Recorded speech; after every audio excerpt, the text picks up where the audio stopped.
Welcome back, everyone. This is Dave from Core Productions with my co-host Stacie here to talk about the Quantum Leap Revival, Season 2, Episode 12 and 13, As the World Burns and Against Time. We are doing both episodes of the season finale, so we're going to be here for a long time and hopefully a good time This as is going to be a long one. Yes. Go make yourself a cup of coffee. Yes. Microwave some popcorn. Yep, sounds good to me. I mean, I'm assuming, you can see the timestamp on an episode when you click on it, so you will definitely tell how long this is going to be. And I'm assuming that if you clicked on this video, that you have prepared to strap yourself in for it. So, all right. The episode description for the first episode, As the World Burns, reads as follows. Ben jumps into a 1970s firefighter and has to save Hannah and her son Jeffrey.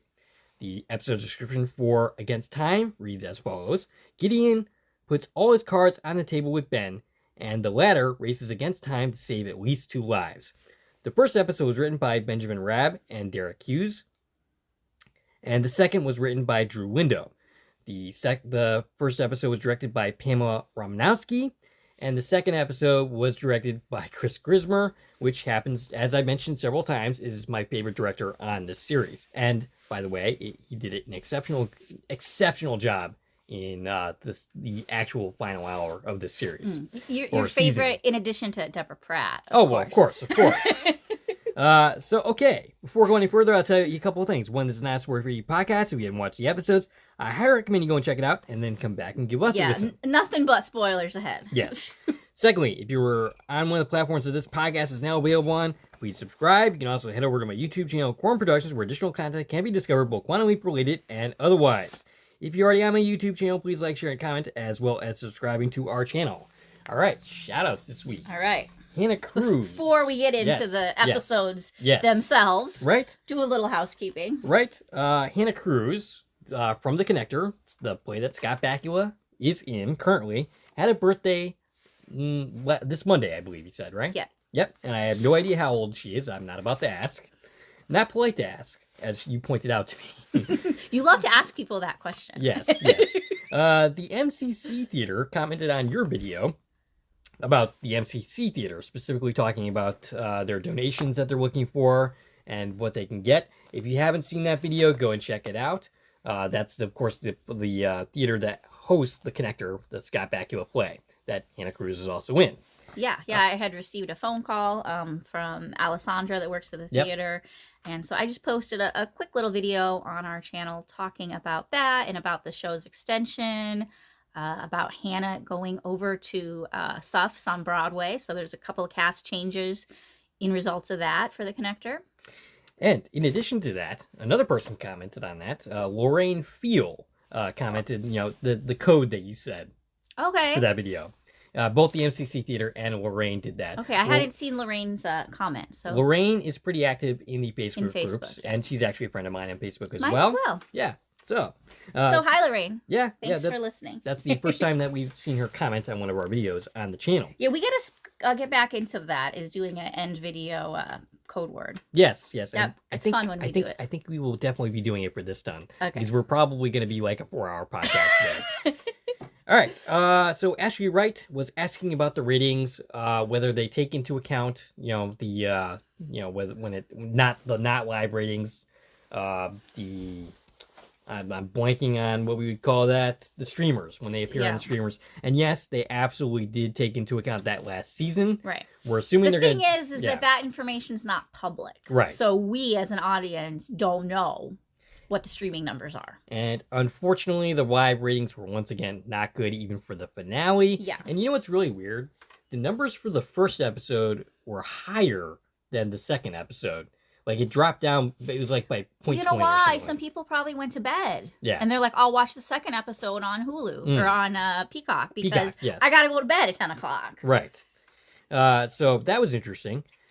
Kelly M. noticed the San Fran area code, and in the episode The Outsider that we were just that we're talking a little bit about, and called Magic resigning instead of Jen. She saw that coming. Well, you're better than I am because I did not see that coming at all. I saw it coming, not too far in advance though.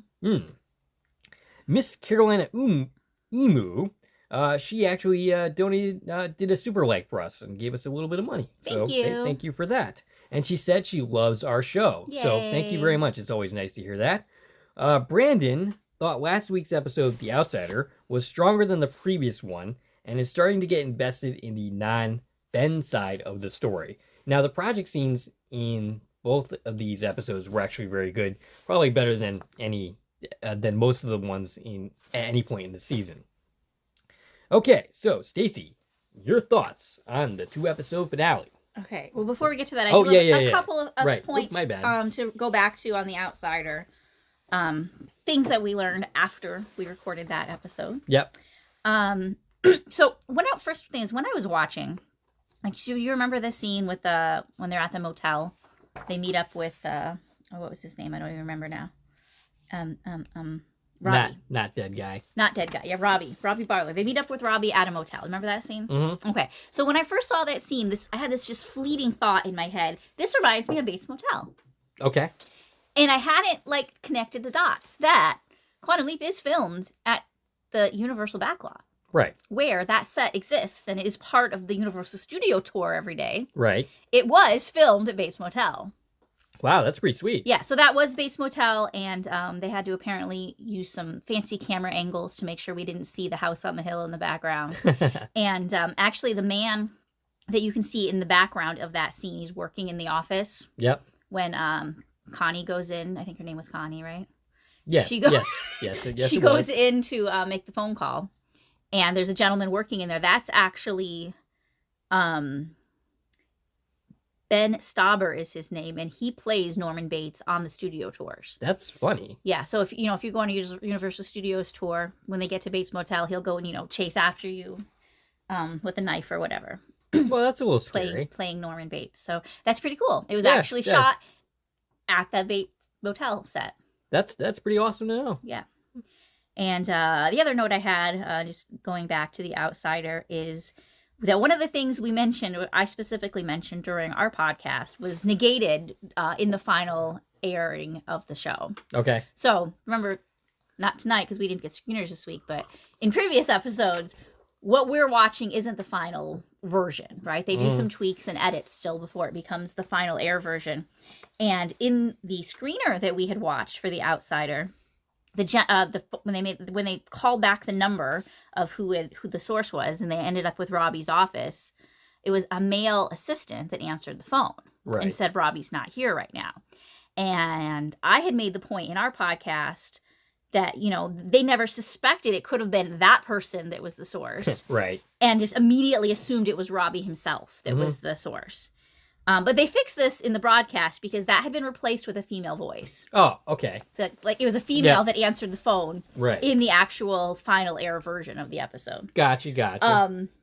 So probably somebody along the line in the screening process realized the same thing I did, that looked like they were being a little negligent and assuming that the male source that had called was Robbie without that. So I just wanted to point that out because it makes the point I made sound a little silly because people didn't get to actually see that the way we did. Right. Okay, that makes sense. But yeah, that's it. All right. So, rounding back to where I was originally going. Yes. Your thoughts on the 2-part season finale? I loved both of these episodes. I love them separately. I love them together. I do see why they put them together. Also, as we're ending the first hour, I'm just I really wish I had a chance to stop and absorb this before we keep going. Right. They didn't even have a commercial break between them. They literally made them seamless into each other during the live airing. Yep. I'm waiting for a break and we don't get one. It's we're getting a leap out at the end finally. No, we're not. That's the next episode that started playing. Okay. So they basically combined them for the live broadcast. Yeah, they didn't have ending credits and opening credits. Okay. When I watched it the next day on the streamer, they on Peacock they separated them because they are technically 2 different episodes. Like you said, we've got different writers, different directors, different titles. They are separate episodes, but for the live airing, it just flowed right through. Mm-hmm. We didn't get a commercial break until a couple minutes into the episode. I was expecting at least a minute between them to breathe and focus my mind a second because I'm also trying to live tweet. And this whole experience of watching this without screeners it felt so nostalgic. Like, it hasn't been that long that we've had screeners. Yeah. But at the same time, I was like, this feels like we used to do this. Right. Watch live and try and absorb it and live tweet at the same time. But I've gotten so spoiled of already having watched the episode, having taken my notes, having done the podcast, and then watching it live and live tweeting, that this just felt so chaotic to me to try to do this while I'm experiencing it for the first time. Right.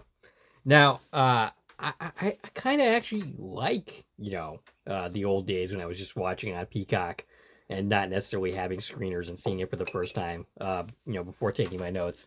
But yeah, I mean, these were two really excellent episodes. I happen to like the second hour a little bit better than the first. I'd agree with that. But, they did a really excellent job tying all of the season's themes together. They did an amazing job, especially in 213. Yeah. Tying together everything that happened this season. Mm-hmm. Pulling in all these things from the first season that we assumed they forgot about. Yeah. And then all of these really amazing callbacks to the original series as well. They honored the original series. They honored themselves from season 1. They didn't. It's like that actually happened. It's not completely forgotten about. Right, exactly, which is what it kind of felt like. Yeah. And I mean, as much as said, the reason they did the 3-year gap was, to start fresh. And I get it, but it just felt really good connective tissue to kind of circle back. And it retroactively made Off the Cuff a better episode.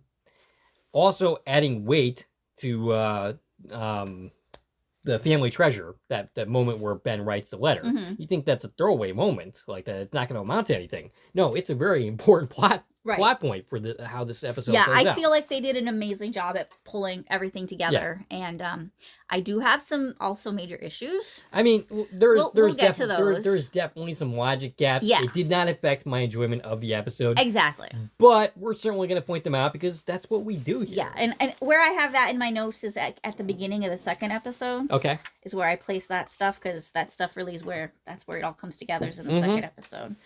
As far as 212, As the World Burns, I don't think I found any real problems with that one as far as continuity or complaints of anything. Okay. Yeah, than, I mean, I'm sure there's some, firefighting details that I don't know about. Right. But... Yeah. All right. So, do we have anything to say before we just die? Oh, one more thing. I will just say this right up front. Young Jeffrey, played by Wyatt Parker in both of these episodes. He is super excellent. Yeah, he's in this great. Episode. Child actors are hit and miss. He is a really good child actor. I predict really good things for this actor in the future. And him and Raymond Lee, who had never worked before, as far as I know, together, they have amazing chemistry together. Mm-hmm. Yeah, he did a really great job. And then we also got to see the other young Jeffrey come back because we got some new flashbacks. Right. And Raymond Lee. This is the best work he's done on this series, as far as I'm concerned. Like, he was really excellent in these 2 episodes. I think everybody did a really great job. Mm-hmm. Like, there's some amazing moments from everybody in these. The one thing that this episode does not improve upon is all the time that we spent on the Tom and Addison stuff. In fact, it retroactively makes it worse. It just seems like pointless. Yeah. Like, if this is where they were going and where we end up in the last episode... I mean, really I've been saying that for a couple weeks. Like, we've been complaining about it for a while. Over the ups. Yeah. Like, I get that we wanted to follow Addison's journey and where her head's at, and she needed, this sort of other thing to clear her head and figure out what she really wants for herself and for her life. But you know what? We didn't need to spend like 4 minutes an episode watching them. Oh, we're gonna get married. Oh, we're not. Oh, we're gonna take space. Oh, we're separate. Like, it was too much. And not to mention, that is a worthwhile arc, but we really did not present it, well enough, I don't think, in my opinion. What I would have liked to be different from the Tom and Addison story, I wanted more from them early on, and less of them later on. That makes sense. We didn't need all the ups and downs the way that we got them. Now, I will say that this has nothing to do with the actors. The actors were fine. Peter Godot, he's a really good actor. He was, decent in this series. I kind of prefer his role in Yellow Jackets. I think he has a better role in that series.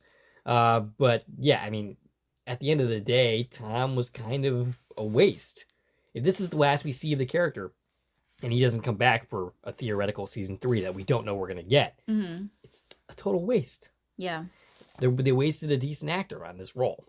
I mean, there were good moments, like Secret History. Yeah, he was great in that. Yeah. I loved his like chemistry with Ray. Yeah, with Ray. Raymond. Oh, Raymond. Yeah. I didn't know who you were referring to at first. But yeah, I mean, like, at the end of the day, they kind of just wasted the actor on this role. Yeah, he wasn't even in No. 213. No, or 212 for that matter. He wasn't in 212. I thought he was in 212 at the beginning, no? No, he was not in 212. His name badge appears in at the end. But other than that, he's not in either of these episodes. Yeah.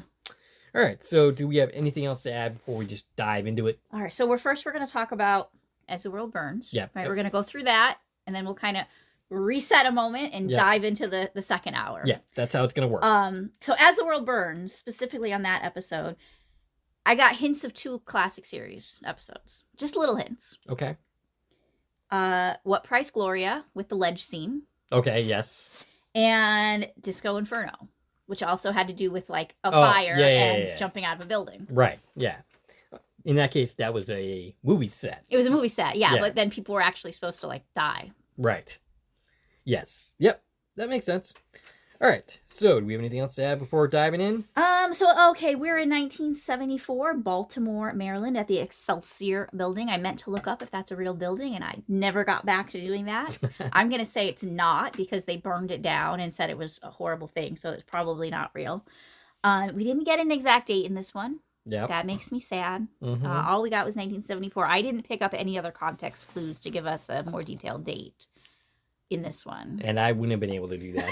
The way I had to do this, my notes this week, I would not have been able to get any kind of date or pick up, the context clues. Yeah. And I'm not really good at that anyway. That's your department. Yeah, thanks. So you mentioned our guest actor, Wyatt Parker, as Jeffrey. I didn't write down, there were some other actors that had credits, like some of the firefighters and things, but I didn't take note. I didn't look into any of them. I didn't take note of any of them.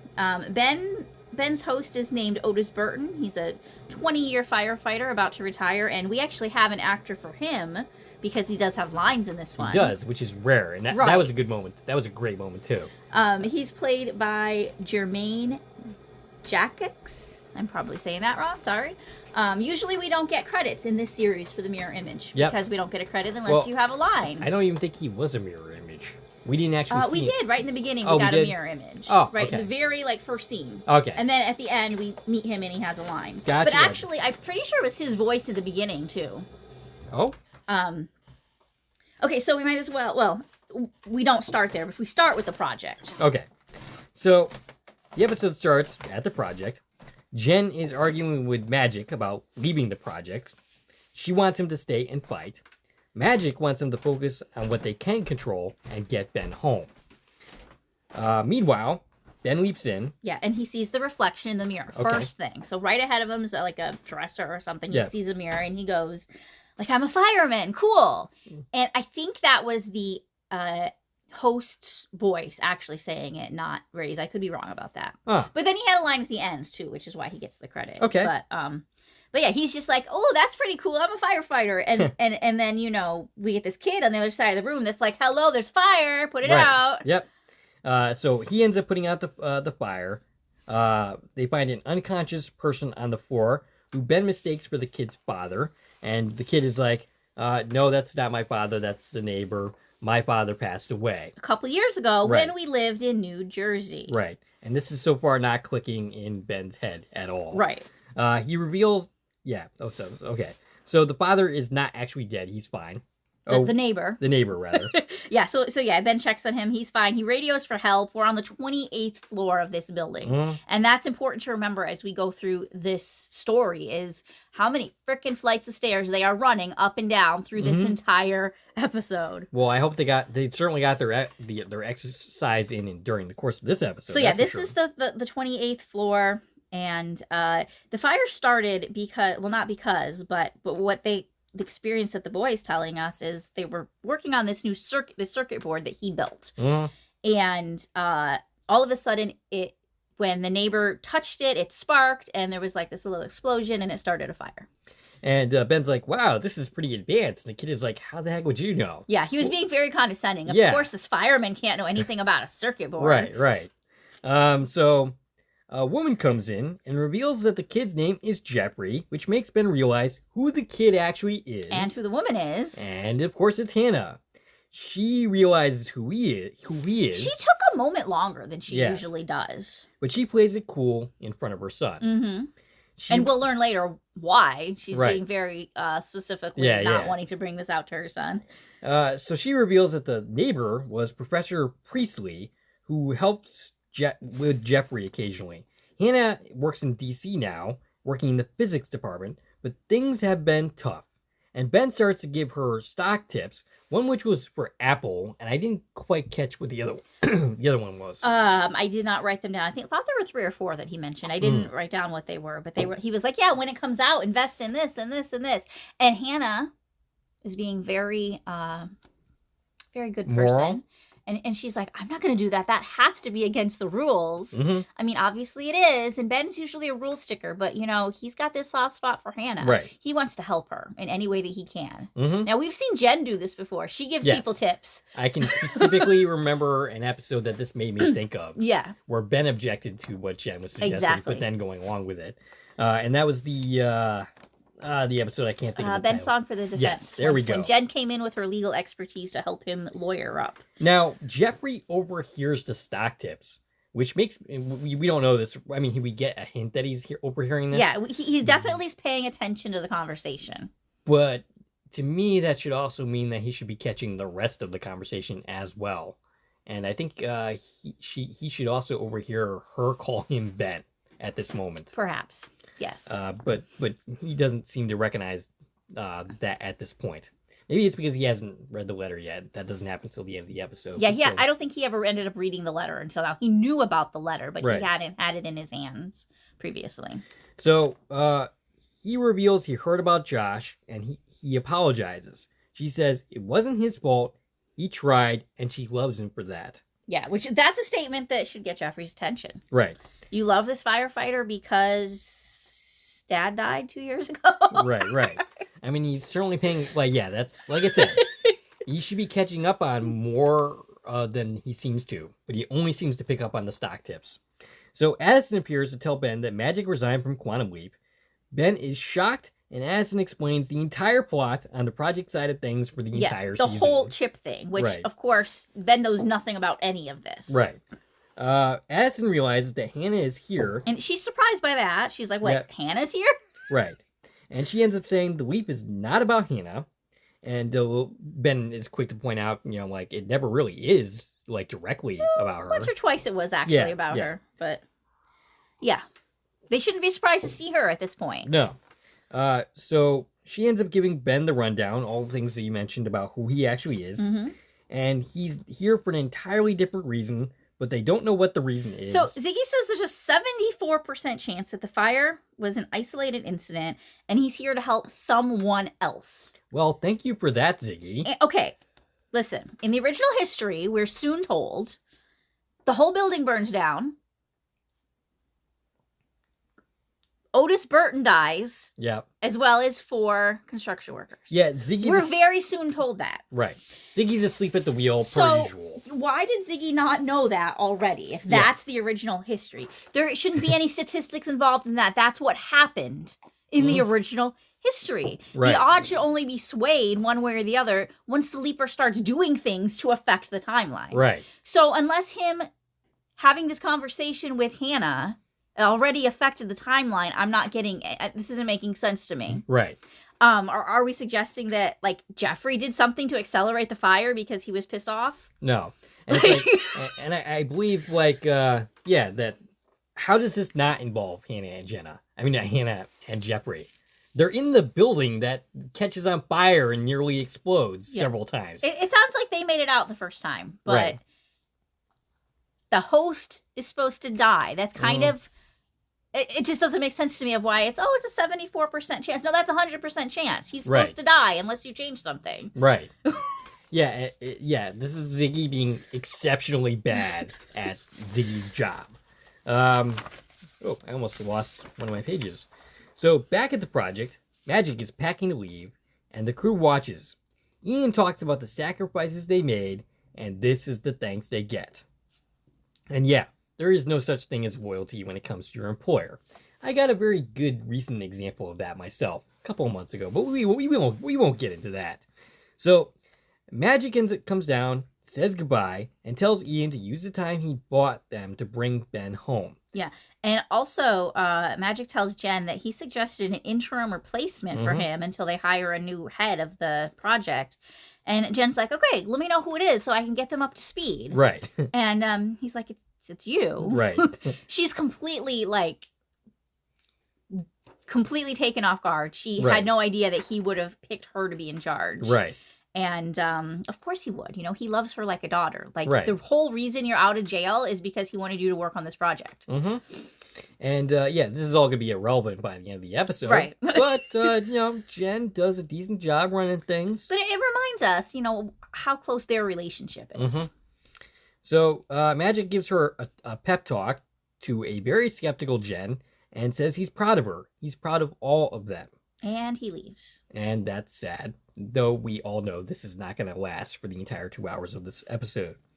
Hannah and Ben talk. And it's a little awkward, this conversation. Yeah. And, you know, she notices that, oh yeah, so she asked, does she look old? How old is Hannah at this point? Okay, so it's been 25 years since we met her in the diner. And how old was she when that episode? I mean, they didn't say specifically, but we know she worked doing computer stuff during the war, so she had to have at least been 20, early 20s by then. So she's about 45, 50 years old at this point. I'd say, yeah, she's probably about 50. And, you know, I could say that I can believe that. I think that she does look like someone who could be in that age range. But she asks if she looks old. Ben says she looks beautiful, as she always has, but also distant, and wonders if she might be mad at him. She denies it and says that she's been dabbling in theoretical physics, and she thinks this is the last time their paths will cross. As they talk, they seem to notice an explosion and credits. Okay, so I'll just pat a couple of things in there. One really nice joke that I appreciated was Hannah goes, well, you did say the next time we met you wanted to sit by a fire. Right, yep. I thought that was really cute because, I mean, yeah, he did say that. And I feel like, you know, a GFTW had a good sense of humor making this the next time they met. I keep seeing criticisms and comments on the Facebook boards that there's no humor in this series. What are these people watching? Right? Like, there's plenty of humor in the series. There's plenty. I laughed out loud a lot during these 2 episodes. The fact where, you know, Adam on the other side of the house will be like, what's so funny? You okay? I'm like, yeah, I'm just watching Quantum Leap. Right? Addison says that a transformer blew. There's a fire on the 20th floor. And Addison says that the Excelsior skyscraper was a disaster with the builders cutting corners, etc., etc., etc. Yeah, specifically, they were using aluminum wiring instead of copper on the top half of the building. So, again, I'm going to ask, how did Ziggy miss any of this? It's not like this was, like, you know, happening hours later. This happened really quickly. Right. So, like, how did Ziggy miss this? Right. Anyway, in the original history, Ben's host, died, along with 4 construction workers. On the 21st floor, that's supposed to happen. He needs to get himself and them out of the building. Mm-hmm. More firemen arrive, including the chief, and Addison gives Ben instructions on where to set up, while Ben starts evacuating people out of the building. Ben tells Hannah and Jeffrey to evacuate. Jeffrey doesn't want to because he wants to get his dad's stuff. How old is Jeffrey at this point? He is 11 at this point. Okay, so he looks a little bit older than that. But... And then in the next episode, he's 13. We're specifically told in that episode he's 13, so he's about 11 here. All right. But again, we don't know what time of year this one's happening. It could go either way here because we're rounding a lot. Okay. And specifically, actually, like right in this scene, we get a shot of the outside of the building, and there's a full moon. Oh. And my first thought was, I'm going to go check and see if there was a full moon that day. Did you do it? And then I remembered we don't have a date. Oh, yeah. That's right.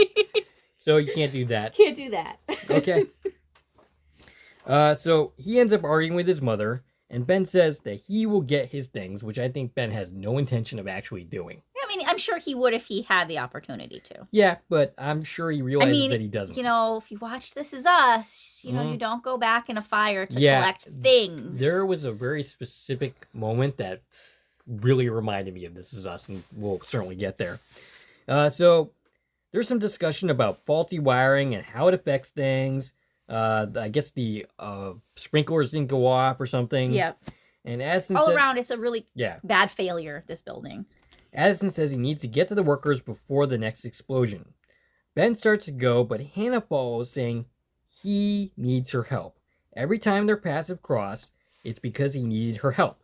Addison ends up agreeing with her, and Hannah knows that she agreed. Yeah, somehow. But while all that's true, I really don't think it was a good idea for Hannah to go back into this building. She says she can help because she knows where the workers are. Yeah. Okay, so tell them. Right. Send Addison up there. She can walk through the walls and find them and scream, "They're right here." Yeah. Give them an approximation and then let Addison handle it. You know, the person who can't get burned to death. Hannah, you have a son whose dad is dead. If he loses you, this kid is now an grow orphan. Up to be a maniac?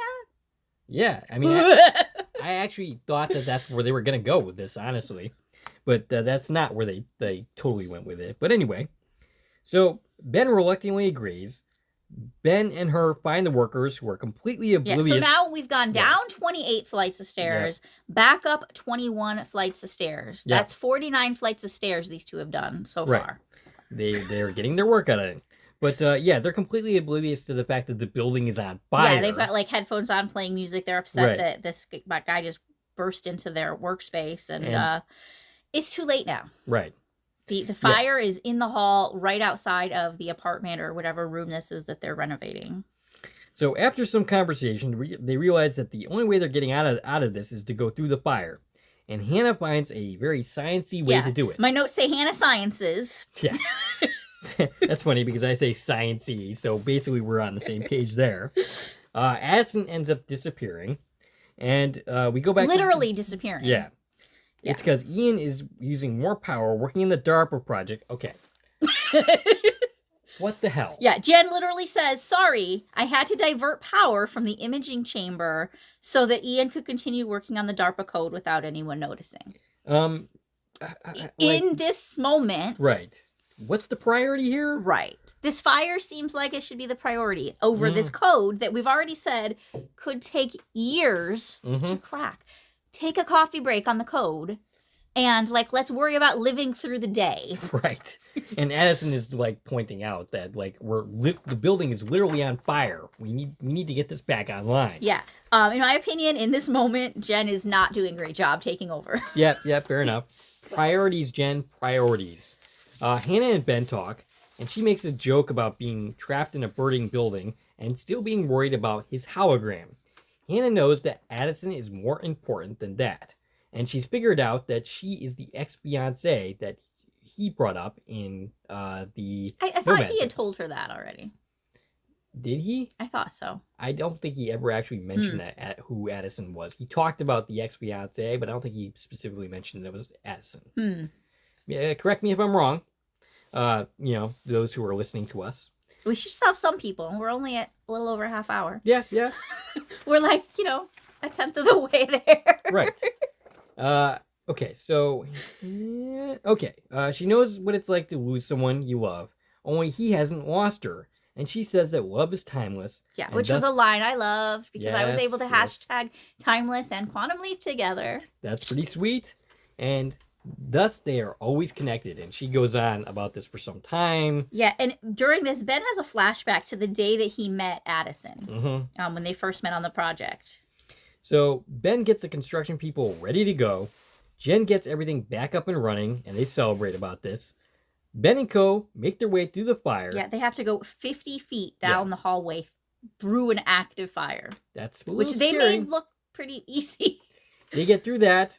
And Hannah collapses because she inhaled too much smoke. Yeah, the construction workers go downstairs. They're off. None of them stay for this woman that's collapsed. They're just peace out. And by the way, in my notes, I write, that's how Jack Pearson died, by inhaling too much smoke. It is. Yes. And of course, that's another This Is Us reference. Yeah, so this was a pretty scary moment for us, right? Having that in our head. She's like, oh, I inhaled too much smoke, and he's able to give her some oxygen, and she's better real quick. Thankfully, there is no crock pot in this episode. No crock pot, yes. No candy bars. So Ben calls to check on Jeffrey, and he calls the fire chief, and he's fine. Hannah starts to tell Ben that there's a reason the accelerator kept bringing them together, and oh, Jesus Christ. Not you two, Hannah, crediting the accelerator. Well, to be fair, no one's ever told her any different. Yes, I mean, I guess, but she's still. only been told the accelerator. Hannah, you're supposed to be on my side. She's been misinformed. Yeah, she has been, very much so. Yeah, and she points, they have this, like, reminiscence, she points out that it's only been 9 leaps for Ben since they met, but for her, it's been 9,131 and a quarter days. Wow. Since the day they met. When you put it that way, that sounds like a lot of days. That's a lot of days. Yeah. So before she can, so she starts to bring something up. Yeah, she's like, I know why. I know why this is happening.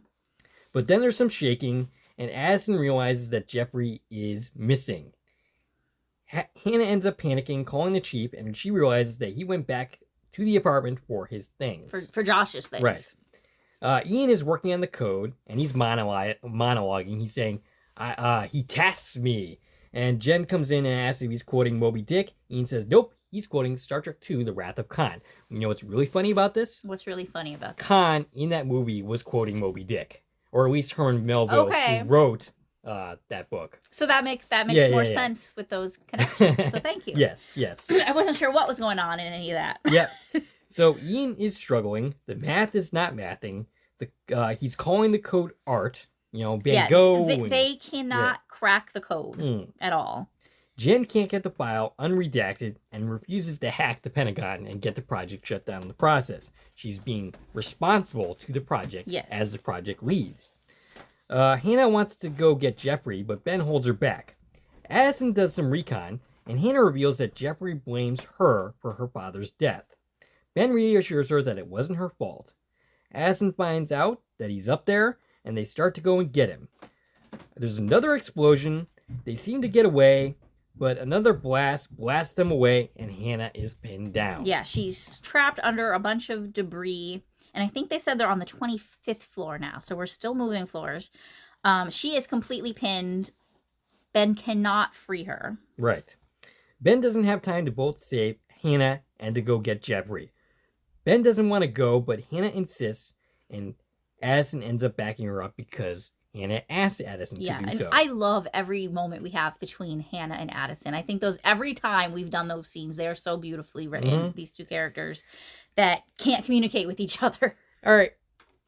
I agree with you, but at the same time, in this episode, it was a little too perfect. Like, the conversation they were having is like they were actually having a conversation. Well, one of them can hear the other. That's true. But one of them can't. No, but Hannah's really smart. Okay, all right. She's really smart. She was able to know exactly what she needs to say. You know what? I will give you that. So Hannah tells him not to say goodbye, to see you later, which goes directly back to the first time that we saw these characters together, or not the first time, but the last time we saw our in-closure encounters. Ben says he will see her later. He's confident that he's going to save her.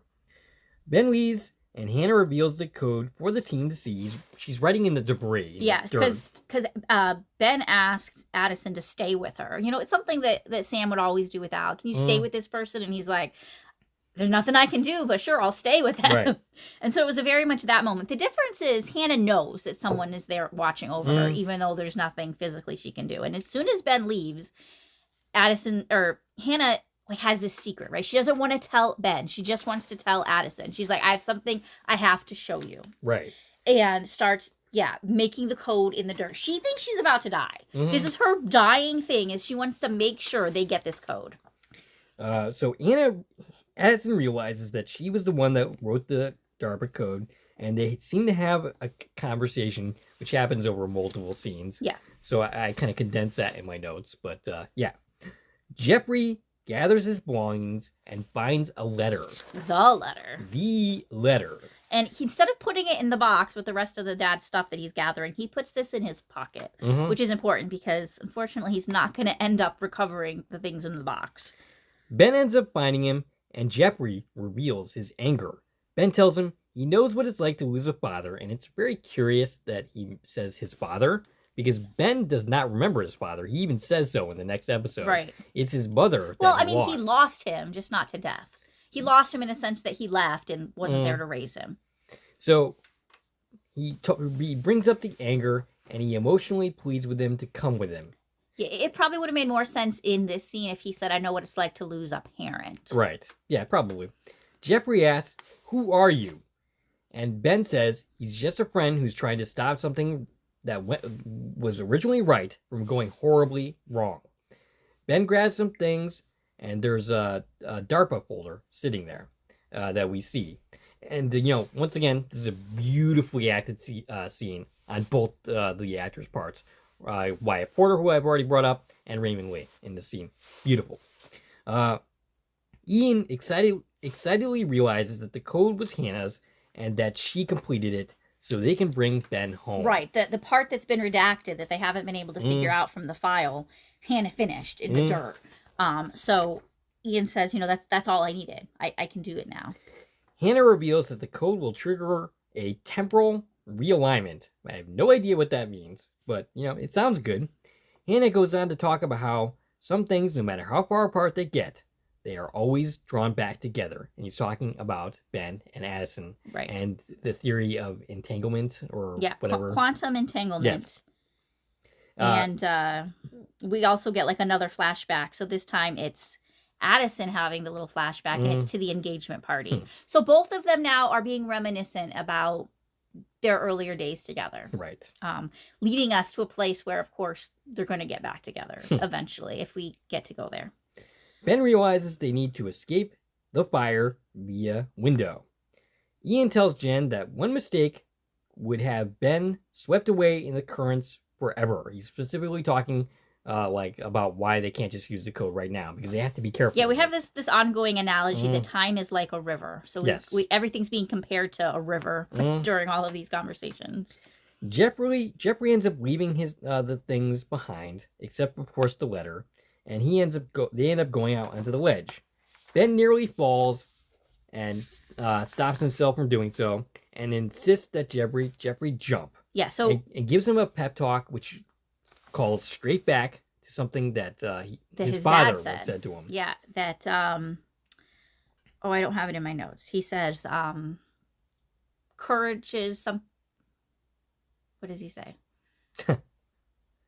You have to choose to be courageous. Something like that. I think I have it later in my notes when we call back to it. Yep. But this is the moment. This is the What Price Gloria moment, right, where we're like out on the ledge and the leaper has to convince the other person, like, it's okay, don't be scared. Right. The only thing is it's not raining in this. So yeah, Ben ends up down a floor on the next ledge and wants Jeffrey to come down to him, and it's a little touch and go for a moment. We're like literally jumping off the edge of a building. Yeah, you would not catch me doing this at all. Where are the fire truck's ladders? I don't know. Isn't this where they usually are laddering up to people and getting them out of their apartments? Maybe they're on the wrong side of the building. Maybe this is not where Addison said to set up. So Jeffrey ends up jumping, and Ben catches him, and Ben says that now they can go and save his mom. But notably, the next time we see him, Jeffrey will not be with him. Yeah, so presumably they went in this window. Good thing they found an unlocked window. Yes. And he just sends Jeffrey back on outside while he goes to Hannah's aid. Ben goes and gets Hannah. The debris has been shifted by the explosions, and he manages to get her out of the building. Yeah, that's pretty lucky that the explosion managed to free her. Yep, that's pretty convenient.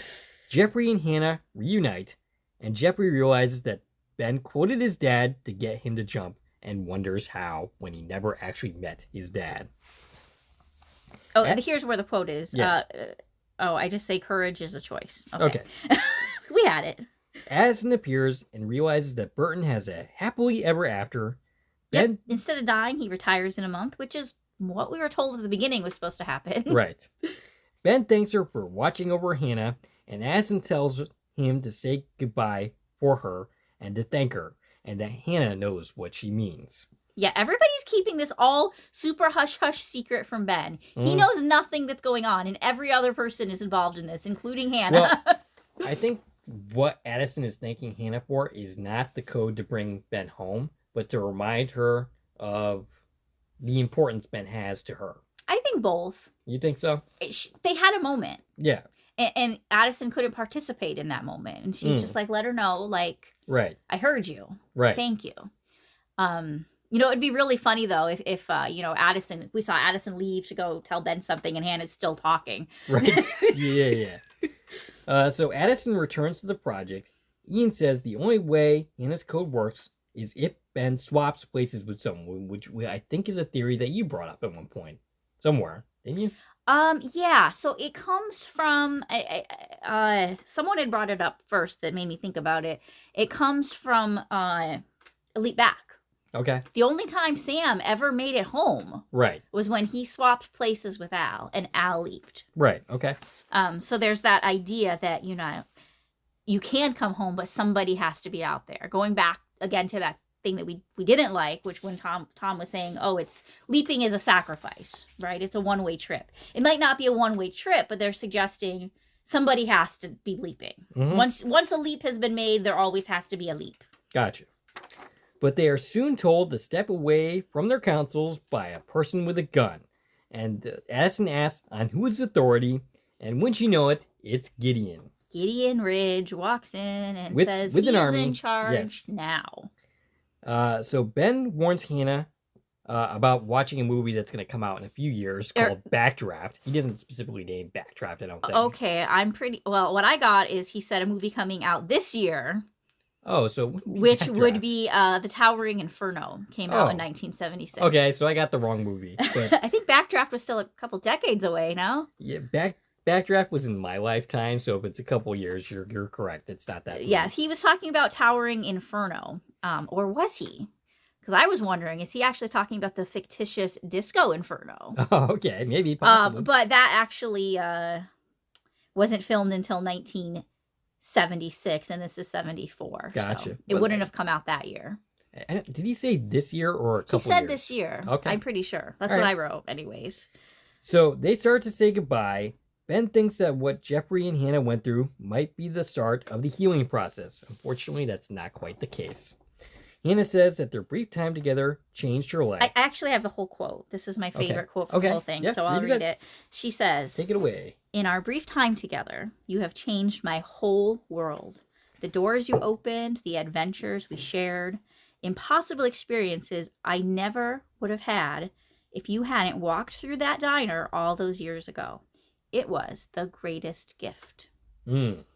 She's telling him, like, hey, you changed my life. Right. Like, this was just a leap for you, but for me, like, literally my life has been altered all around because of you. Right. And these brief encounters I've had with you. Yeah, it is a beautiful, beautiful quote. Beautiful quote. And through it, we're getting this lovely flashback of all of the different scenes that Hannah and Ben have had together. And off to the side, Jeffrey is reading the letter. And she also reveals at this point that she's working on a code that will get him home. And he hugs her. Ben ends up leaping. We see the firefighter return. And I think this is pretty much the first time we've seen the host actually return. We've seen it before a couple of times, I think. One specifically was when Martinez leaped out of SOS. Yeah. We saw that person come back on the deck and was like, what am I doing up here? I feel like there was another example, too, in this series, but I'm not thinking what it was.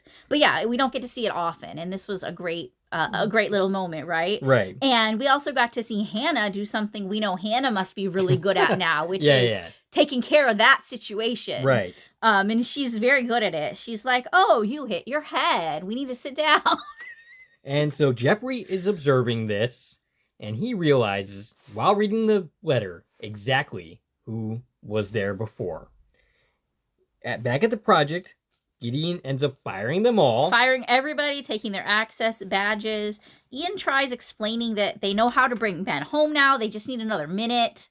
And Gideon does not want to hear it. He doesn't care. He's like, Ian, you're fired. Addison tries fighting back. She literally, stupid. like, takes a gun from one of the guys. Like, what are you going to do? Are you going to shoot them? Right. There's a whole bunch of people with guns pointing at you. Like, this is kind of stupid. And she's like, he's still out there. I'm not going to leave him behind. But the team ends up talking her down, and they all end up getting in the elevator and leaving. Gideon wishes them all the best, and I somehow doubt that he actually means it. And that is where that episode ends. And we got through that pretty quickly.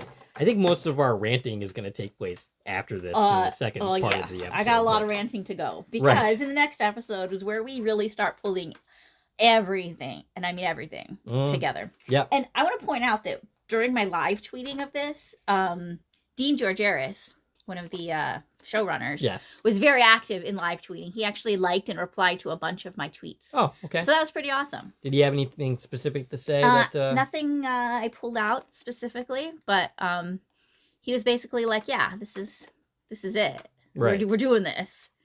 And in between episodes, like there wasn't an in between episodes. I made a post like, this is a marathon, not a sprint. You know, the train just keeps moving forward. No time to digest anything. Right. And he shared that out. Yep. All right. So the next episode. Against Time. Do we want to just dive into the scene by scene on that one? Or do you have some things to say? Let's see. Okay, so I have the whole giant rant about the fallacies of logic here. Should we save that for the end? Yeah, I guess we might as well. Okay, remind me, because it's like a whole page of notes I need to come back to. Okay. I will certainly do that. We're not given a specific date, but I think I extrapolated one. Okay. So we are told during this episode it's 1976. Yep. And we see a date on a newspaper later in this episode. The newspaper is dated July 5th. Mm-hmm. And the newspaper is showing events that happen tomorrow. Gotcha. So I'm extrapolating that the newspaper came out the day after the thing it's posting about. Right. Because stuff doesn't come out in the paper the same day it happens, right? Yes. So I'm saying that the science fair was on the 4th of July. So today is July 3rd, 1976. Okay. We're pretty close to that anyways, but that's where my assumption we're on the 3rd, which wasn't pointed out anywhere in this episode, but I think it makes a lot of sense because there's this big car race tomorrow, and this will tell us why it's such a big deal that they race and do good in this race. Right. Because it's the 4th of July bicentennial race. Oh, okay. If today is July 3rd, 1776. Gotcha. 1976. You know, what's really funny about this episode is they barely focus on the leap. Right. Yeah, we still get a leap story. Yeah, we do. And I think they did a really good job balancing that. We only had 42 minutes. They packed so much stuff into this 42 minutes that it feels like an extended episode. It does. It very much does. There's so much stuff, and they still managed to tell a leap story. We didn't get big details on it. Right. But we got characters. We got some character development, and we saved the day. Yeah. Yay. Although they probably didn't race in the 4th of July race the next day and win. So I don't know what happened with their careers, but we saved their lives. Yeah. So that's what matters. That's the important part. I'm sure, if they knew what could have happened, they'd be happy that this change took place. All right, so Ben ends up leaping into a race car. He's doing a qualifying round, and he ends up speeding up so as not to get disqualified, as he's told by his dad on the phone, who's working as part of the pit crew. And Ben ends up not doing very well. Yeah, he gets out of the car once he stops, and he's so proud of himself. He's like, I did it! I'm surprised he didn't crash the car, because that can't be a very good situation to leap into. Right, exactly. And the dad and the sister are like, you barely qualify. Yeah, they're not amused by the situation. There's a cough from the dad, which indicates he's not doing so well. It's very ominous. Ben asks his dad if he's all right later on. He argues with him as he's struggling to catch his breath. His dad insists that the two of them are going to go out on the track the next day to set things right. Yeah, and he specifically says we have to do good in this race. Otherwise, we're going to lose our sponsorship. We're going to go bankrupt. The whole race team's going to go out of business. So a lot's riding on this race. And you think like, oh, boy. Right. We're here to win a race. That's not good. No. But that's not what we're here to do. We don't make it till tomorrow. Right. Thank goodness Ben didn't have to actually compete in that race. And Ben noticed during this, he actually recognized the father as Rick Jarrett Sr., who... Is that an actual racer? I don't think so. Okay. But he's presented as being a famous race car driver. Gotcha. And that makes Ben Rick Jarrett Jr. Okay. And the dad is played by Judson Mills. He's a character actor in a bunch of things. I noticed he was in one episode of X-Files. Okay. He was in one episode of Sliders. And 2 episodes of Jag, which of course is a Donald Belisario production. Right, yeah, of course. Oh, very interesting. Gideon appears and tells him that he isn't very good at his job, and perhaps it's because he was never trained to actually be a leaper. And Ben doesn't know who this is. Yeah, he looks very confused, especially when a car drives through Gideon, yes. and Ben realizes he's not really there. Like, at first he thought it was somebody at the racetrack, right? And he's like, what did you just say to me? But then he realizes Gideon's in the imaging chamber, and that can't be good. Right, and he realizes that he is the billionaire. Eventually, he reveals that he's more, that he put on a mask, which is a trick he learned from Ben. He pulls out a letter, and Ben realizes that this is Gideon. Sorry, of course it's a Gideon, but that he is actually Jeffrey. And credits. Yeah. And the letter, we got to see a nice close-up of the letter. I paused on it, and I actually went back and checked. The address on the letter matches the address we were told off the cuff. Mm-hmm. So they did a good job there. The date that the letter was mailed conveniently is missing from the postage. You can't read the date. Right. I wanted to see that. When did Sarah actually mail the letter? But we didn't get that. I did note there was a 6-cent postage stamp on it, though. Okay. And I looked that up, and it's accurate. The cost of a postage stamp was 6 cents from January 7th, 1968 until May 16th, 1971. Oh, okay. And Sarah was supposed to mail the letter sometime after May of 1970. So gotcha. She mailed it sometime within that year. So she actually listened. She actually did a really great job. Yeah. I mean, obviously she did because we know the letter reached them in time. Right. But this is like, she stuck that 6-cent stamp on there at the right time and mailed it. After the credits, Gideon reveals that he thinks Ben destroyed his life, blaming Ben for his father's death. His father found the letter and got into an argument with Hannah over it, and that eventually led to a car crash. That's where he died. Right. And throughout this whole thing, throughout the whole episode, really, but through this, we're getting these flashbacks. Constantly we're getting flashbacks. And we get to see things... some of it's footage we've already seen. Like we saw Ben giving Sarah the letter. We saw 1974 Jeffrey, 1974 Jeffrey after the fire reading it. Yeah. Like that, flashback to just something we had just seen. We even got a shot here of 1970 Jeffrey, the other actor that was playing him, whose name I unfortunately don't have in front of me. And Ben seemed to forget how time travel works for just a minute here, too. He's like, I don't believe this. I just saw you yesterday in Baltimore and you were just a kid. Right, yeah. Like, yeah, Ben, time travel, remember? Right, yep. But also it wasn't just yesterday for him. Wasn't it like 5 minutes ago? Pretty much. Yeah.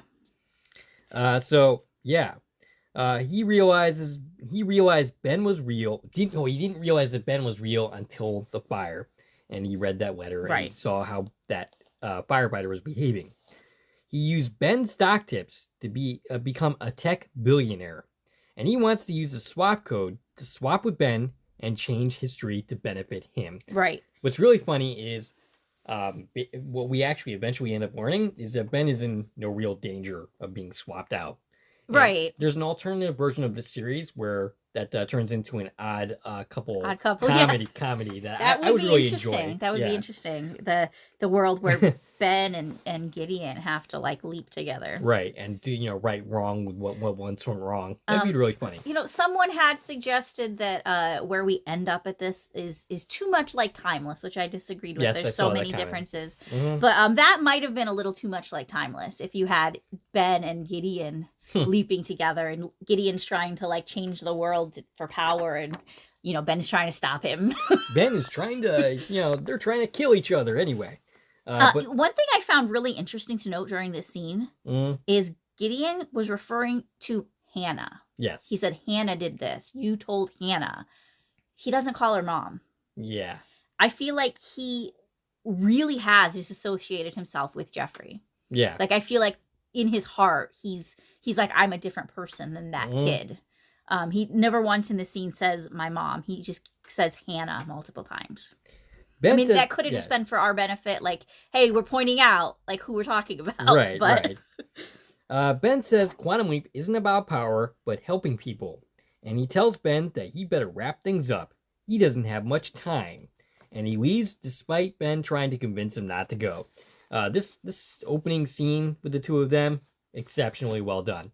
I really like. It was like, wow, this blew me away. It was great, yeah. Now I'm gonna be the first to point out I called it. Yep, you did. That Gideon was Jeffrey. I called it before we even knew who Gideon was. Right. The minute we met Jeffrey on the porch at that house in New Jersey, off the cuff, and Kevin says, "This kid's gonna rule the world someday."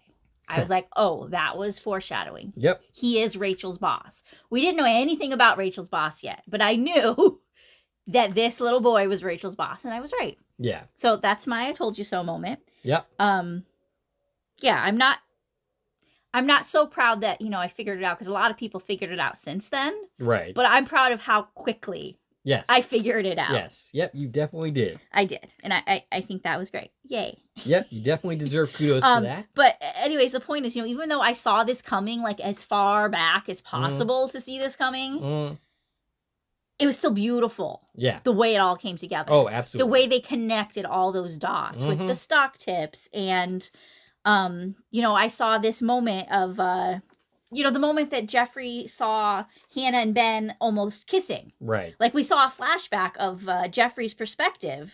Yeah. And it had the actor that was the mirror image of Ben's host in the scene. Like, hugging Hannah. Right. So it was really beautiful how we got to see everything from his perspective in just one little 1 minute scene. We took the whole season, and here it is from Jeffrey's point of view. Yep. And it was beautiful. So Gideon returns to the project. His team is working on the code. Ben says that he wants... Oh, no. Ben doesn't say that. Gideon says he wants Ben's song to live out his life disappeared, and with a picture of Addison to realize what he could never have again. Yeah, the woman here, who seems to be like his right-hand man, her name's Alicia, and she's the one who was like, what should we do with him? And it's important because his answer changes throughout this episode. Now, so yeah, he wants him to go in a cell and just be locked up forever. Yeah, also I should point out that a lot of people did not buy Gideon's motivations here. They said that it did not make sense. And yeah, this is totally irrational. It's irrational to blame Ben for his father's death when he actually prevented his initial death. But at the same time, when you're a kid, you get these ideas in your head, and sometimes these ideas go into adulthood, whether they're rational or not. Right. I'll give you an example. When I was a kid, I would not step on shower drains because I was afraid something was going to grab me. Now, to this day, I will not step on a shower drain for that. It makes me uncomfortable doing it because of that association from childhood. Now, that story is probably best left for the therapist's office, but it illustrates the point that we take things from childhood with us into adulthood, right? Whether they make sense or not. And in this case, his thing is, Dad thought Mom was having an affair with somebody named Ben. Yes. And he comes to realize Ben is real. She's telling the truth about him being a time traveler. And as far as Jeffrey's concerned, this time traveler interfered with our life for no good reason, had a thing with my mom, and now my dad is dead. Right. That's all he sees. This man wrecked our family. Right. He's a home wrecker. That's all that Jeffrey's getting out of this. And you know what it reminded me actually so much of? What's that? Him carrying this letter around since he was a kid. Yeah, that sounds familiar. I'm blanking on where it actually comes from. Lost. Yes. Sawyer. Okay, yeah. Sawyer has this letter. Yep. And it was actually a letter he wrote in that case, but it still feels similar because it was a letter he wrote as a kid to the man that his mom had an affair with. Right. And the mom went off with this man, and Dad ended up killing himself. And then it turned out that man was just a con artist trying to steal their money anyways. Right. And he actually adopted his whole name. his name wasn't Sawyer. That guy's name was Sawyer. The reason he called himself Sawyer is because of that dude. So we have the similarities of changing your name, carrying this letter around your whole life with this vendetta attitude about this person who you blame for your father's death. It's a very actually mirrored thing now that I say it all out loud like that. Well, yeah. I didn't even make that connection until you just started talking about it. So Ian, Addison, and Jen walk away from the project feeling helpless when suddenly a truck drives up. And you know, I really wish I did not notice the credits. Because this would have been so cool. I didn't catch it. You know why? Because I didn't see credits. Oh, yeah? They probably had them rolling at the bottom, but I didn't see them because I wasn't in new episode mindset. Yeah. It would have been so cool if I did not know that this person was going to appear now, in this I episode. didn't see the credits, and I didn't know for sure that she was going to be there, but I did get spoiled that we were going to go back to the gummy bear hand link. Oh, okay. Because Raymond Lee actually posted a whole set of production photos, like the day before it aired, and one of them was of the hand link. Gotcha. And I was like, ooh, I didn't want to be spoiled of that, but ooh.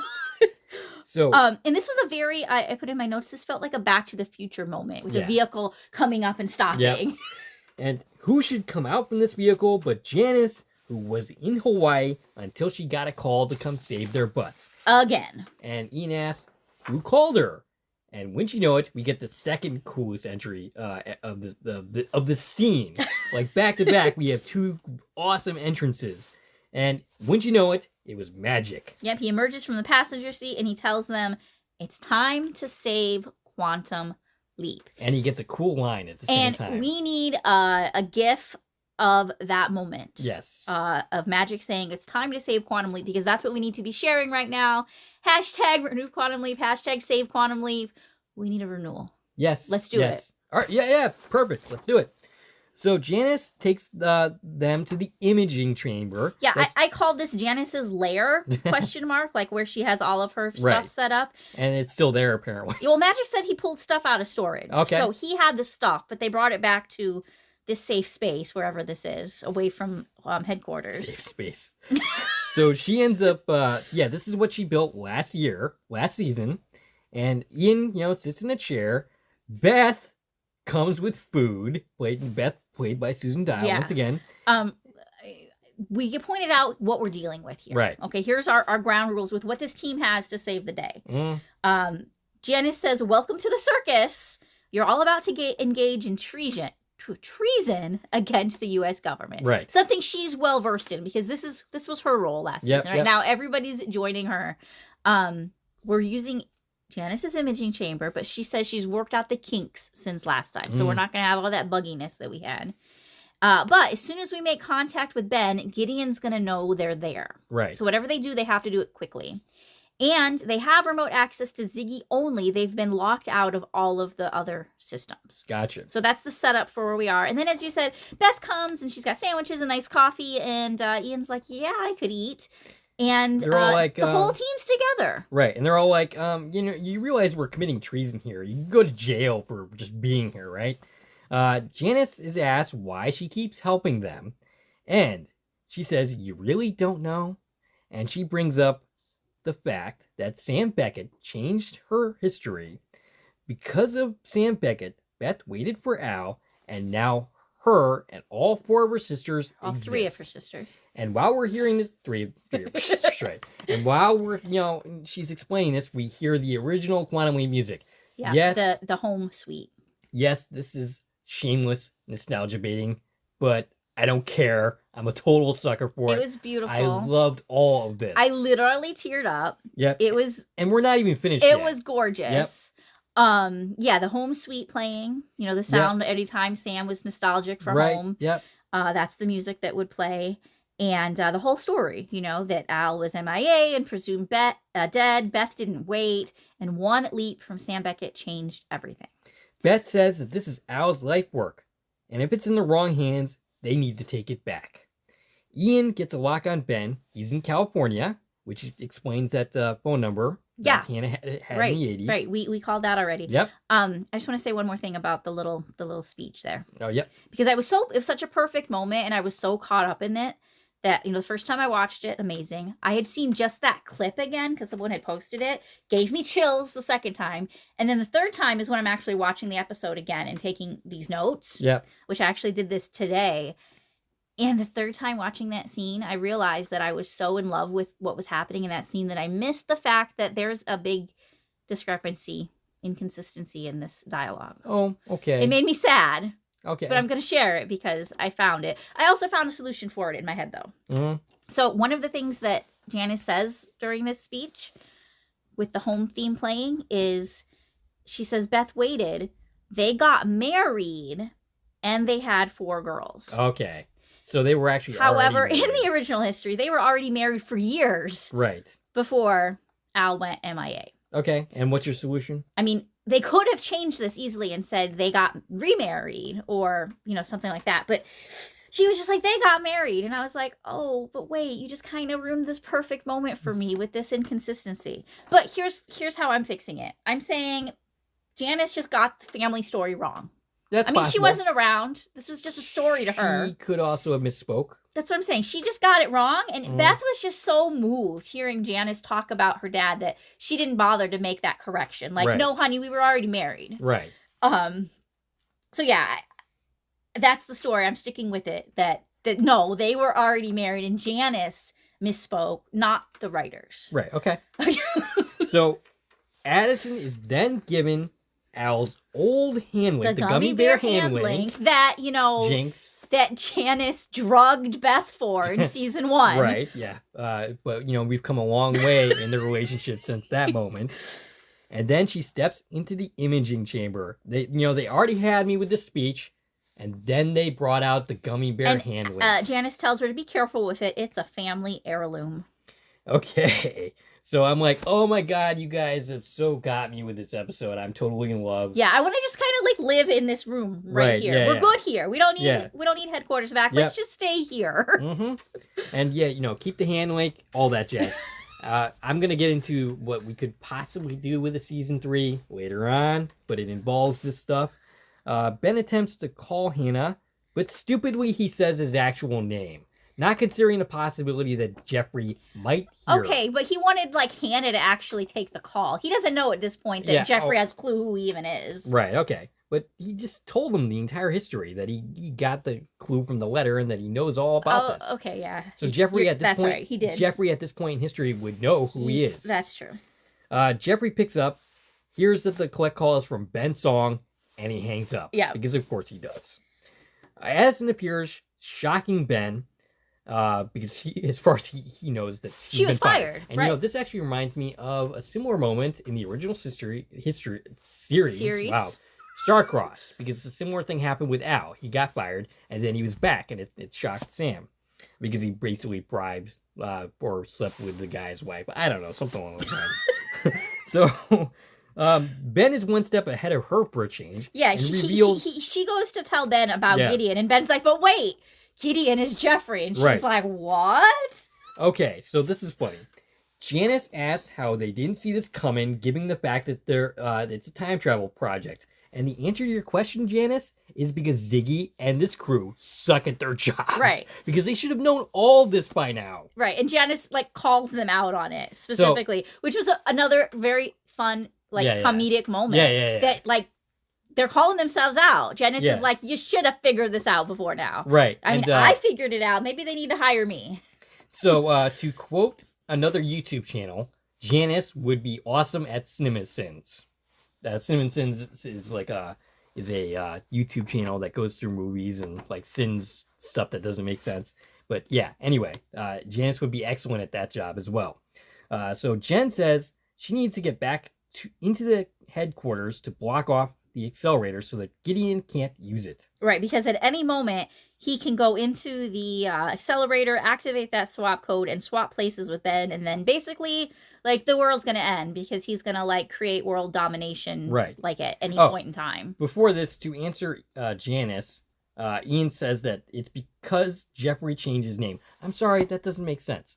Even if you change your name, you can, I'm assuming if you look through the records, you can track that.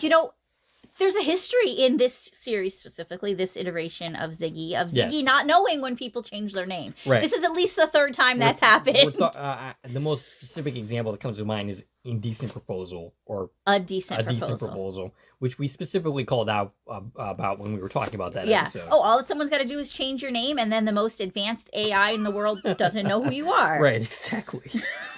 So Ben realizes that Jeffrey is 20 minutes across town. Okay, back up a second. Okay. Something super, nostalgic and fun happened. Oh, yeah, the car thing. Yeah. Right? So, Jen, as you said, Jen was saying she's got to get back into HQ. She sees a box, and again, this is all Janice's stuff, and it's marked Dad's Stuff. Yep. So this is a box of Al's things. And also, I just realized that's a nice callback to the last episode where Jeffrey had a box of his dad's things that he wasn't able to save. Well, here's a box of Al's things that Janice has, and Jen pulls out a remote control version of Bingo's car from A Leap for Lisa. Gotcha. That, is something Al had as a memento of his former car. Yeah, that was pretty cool. And asks if she can borrow it. Right.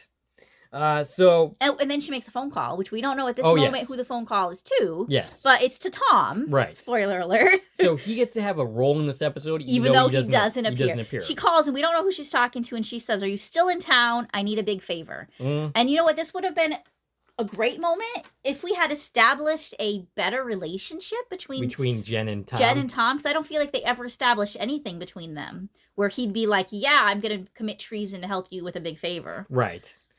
There's nothing that indicates that Tom would be willing to do this. Yeah. But apparently he does. So yeah, Hannah and Jeffrey live 20 minutes away. Yeah, you're right. Sorry. I thought you were going to say something else. So Addison is basically telling him that his dad is about to have a heart attack. Yeah, the senior, whatever their name is. But in 42 minutes. But he needs to get to Jeffrey because, and this is really important for all of their lives. So she's not sure that he can do both, but Ben insists that he can accomplish both missions. Yeah, and he instructs the little sister, Casey is her name. He instructs her not to let the dad get in the car, although he's pretty convinced that he has to do this qualifying race today, or they're not going to be able to race in the big race tomorrow. So good luck not letting him race. Ben tells his sister not to let her... Oh, yeah, you just said that. I just said that. Yeah, anyway. Ben gets into the race car with Addison and she tells him to punch it. Yeah, and they're driving across town in the race car, which I'm pretty sure you're not supposed to do that. This is all corny and stuff, but it's great. I love it. And during this scene, he almost rear ends a Pinto, which Addison calls him out on. Yep. And that wouldn't have meant anything to me, except the internet was going crazy about that moment, and I was like, what about it?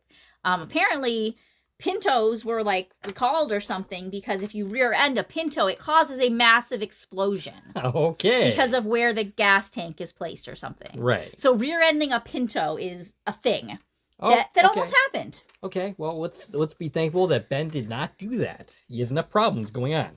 So Ben races across town. Ian says that if Ben destroys a computer, he can set him back. And it's like he's specifically saying, if you destroy his computer, you will ruin his confidence. And it's like, wow, Ian, that's super effed up. Yeah. So Magic's what's the plan? Yeah. Right? And the subtext there that Ian answers is, well, hopefully Ben won't have to strangle baby Hitler. Right. Is that the plan? Are we killing this kid? And Ian's like, no, I'm going to come up with a better plan. and the one he comes up with is not really any better.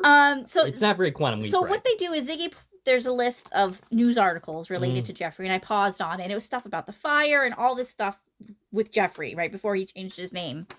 And Ian found that 24 hours from now, Jeffrey demos a custom-built computer named the Joshua to investors at a computer fair. And they end up buying the design, and this kickstarts Jeffrey's career. So if we break this machine, it's going to set his success back years, basically is the idea. And Ziggy says that destroying it's going to provide a 93% chance that he doesn't take over the project today. Okay, so Addison tells Ben this, and Ben gives a catchphrase, "Let's change history." The only thing that would have made this moment better is if he put on a black pair of sunglasses and, or something along those lines. Yeah, there's a lot of movie catchphrases type lines in this episode. Gideon is on the watching monitor. all of this. Yes, he sees what's going on. He realizes the original project people are now involved. Yeah, he says, oh, they have their own imaging chamber.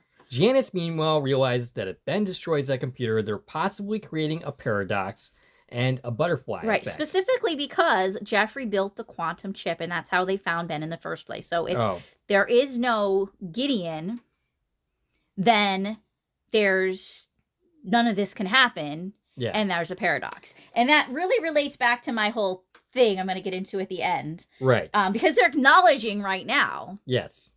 That this course of events happened. Right. Okay, so we'll come back to that. So Beth has a really funny line where she says she doesn't understand any of this, right. but it sounds bad. And it's funny because Beth, the actress, Susan Dial, she doesn't deliver the line like a comedic line.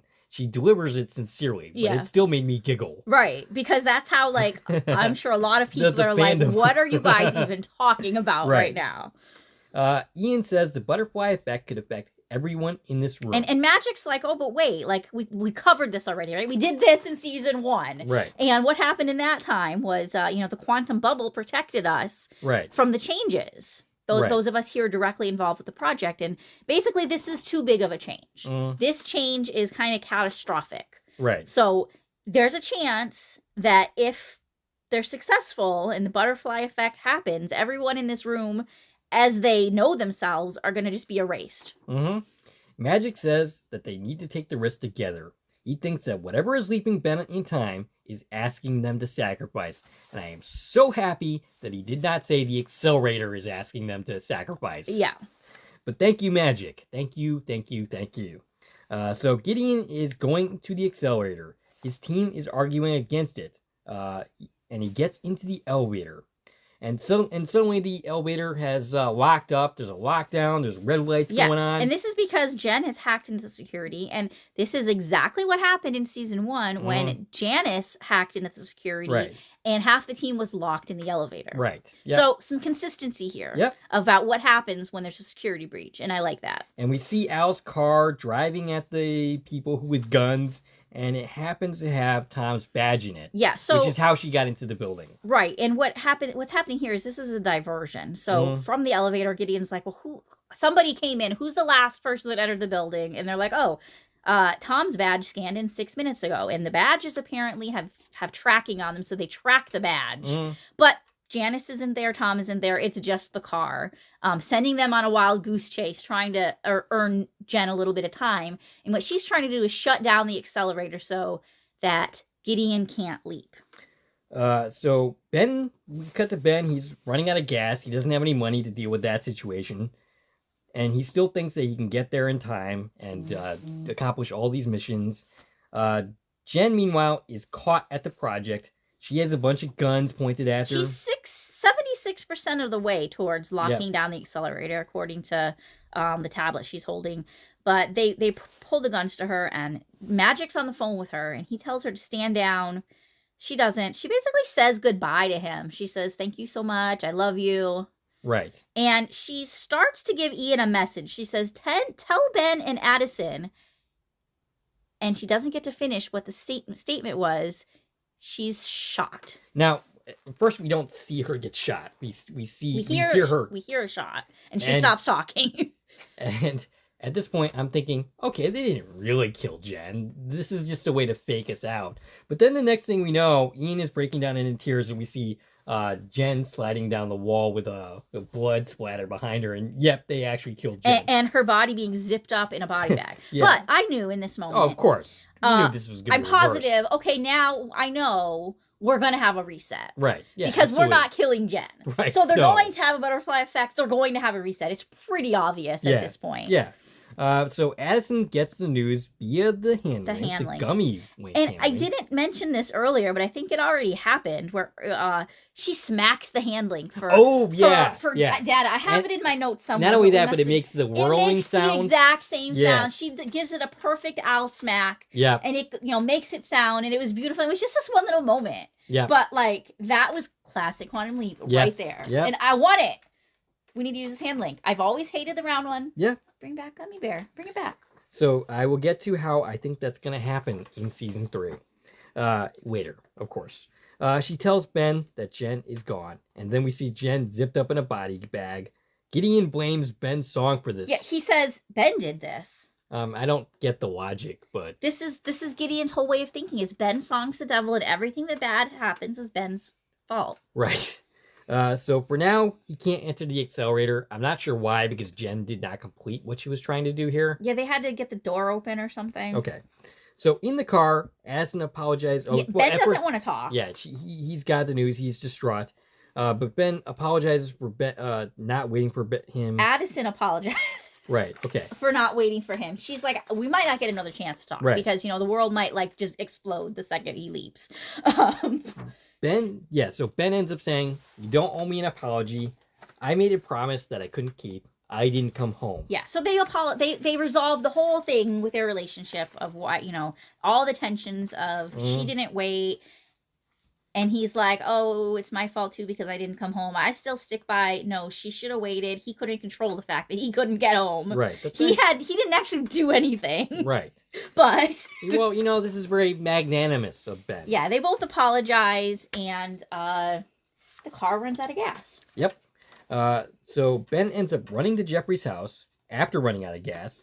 He sees the computer, gets ready to destroy it, but he can't do it. He sees the name, the Joshua, which if you were looking at the newspaper article, we already knew that as an audience, but Ben sees that he named the computer after his dad, sees a picture of Jeffrey and Josh framed next to it, and he's like, there has to be a way to do this and save this kid. Save his soul. Right. And, if they just smashed the computer and that was a solution, that would not have been very Quantum Leap-like. It would have made the situation worse. It might have bought them time and saved them today, but they would still have this enemy out there who's even more upset with them. Right. So, yeah, Ben thinks he can save everyone, including Jeffrey. Jeffrey happens upon him, and he reveals that he is Ben. And he's very cold. And yeah, he's like, well, again, my mom's not here. Wyatt Parker, exceptional in this role. This is a very reserved moment, but you can see the hatred in his face. He's like, oh, well, you're here to sleep with my mom. She's not here. He's like, no, I'm here to talk to you. I want to apologize. He says, I tried to save your dad, but I failed. He's pulling off of that conversation he just had with Addison. Mm-hmm. Jeffrey tells him emotionally that he is the reason that his father is dead. And Ben gives an impassioned speech about his mother and losing his fiancée. And he says time is unfair and a thief. Right. He has the power to give people a second chance, and Jeffrey has that power too. And Gideon's listening to this whole thing. Right. He's watching on the monitors. We're seeing his reaction as it's happening. And I'm surprised it doesn't have any effect on Gideon at all. Well, he's in the quantum bubble at the moment. Mm. As it's happening, he's not remembering it. I'm sure, but he's listening to Ben, and I'm surprised it's not affecting him at least a little bit. Well, it is affecting him, but in the opposite direction. Which we'll learn very soon once we get an answer what he says next. Gotcha. Ben tells him that there is a family about to lose their father, but they can prevent that by working together. He wants to take their mom's car to prevent a heart attack. And Ben says that Ziggy says there's an 80% chance that the father will not... Oh, no. Ben doesn't say that. Addison says that. That there's an 80% chance that he will not respond to CPR, even if he gets there in time. Yeah, but Ben has a plan, and he gathers some supplies from Jeffrey's shed very quickly. And if Jeffrey's agreed to all of this, he possibly leaves Hannah a note because Hannah somehow knows how to find them later. And we get in Hannah's station wagon and drive away, and we see the license plate on the station wagon. The license plate is 708 PQL. What does that mean? Oh, PQL is definitely a Project Quantum Leap reference. I could not for the life of me figure out if 708 had any meaning. Okay. If anybody knows, yeah, I'd love to know. I was like, what is 708? And first I was like, oh, is that the area code to New Mexico? And I look it up, it's Chicago. Yeah, I'm not sure. And then I was thinking like, oh, is it an episode number? Like if we look at this as one continuous series, this is season 7. So 708 would be Nomads. Okay. Which was a Hannah episode. Yes. But I'm like, so what though? Right, okay. So I'm not sure if the 708 has any meaning, but PQL definitely was placed there as Project Quantum Leap, gotcha. right? So Ben tells Jeffrey to build him a capacitor. And Gideon from the monitor says that Ben has failed because there was no butterfly effect and they are still there. A team member says the accelerator is ready, and Gideon orders Ben to be shot when he steps out of the accelerator. Right. Exactly. So, yeah, this has affected him. Yes. But it's made him more angry. Instead of, like, the butterfly effect has not caught up to him because he's in the quantum bubble. So he's not feeling what the kid's feeling at this moment. He's just feeling angry that Ben's trying to manipulate him and is changing his life. He doesn't want that to happen. He says, I'm going to leave now. Right. Because I can't because I think he knows, like, he might actually change me. Right. If I let this go on any longer. Right. And he's trying to fix it. And he also he says, it's time to meet my destiny. Right. And I was like, okay, McFly. That was a very Back to the Future moment. Right. Again.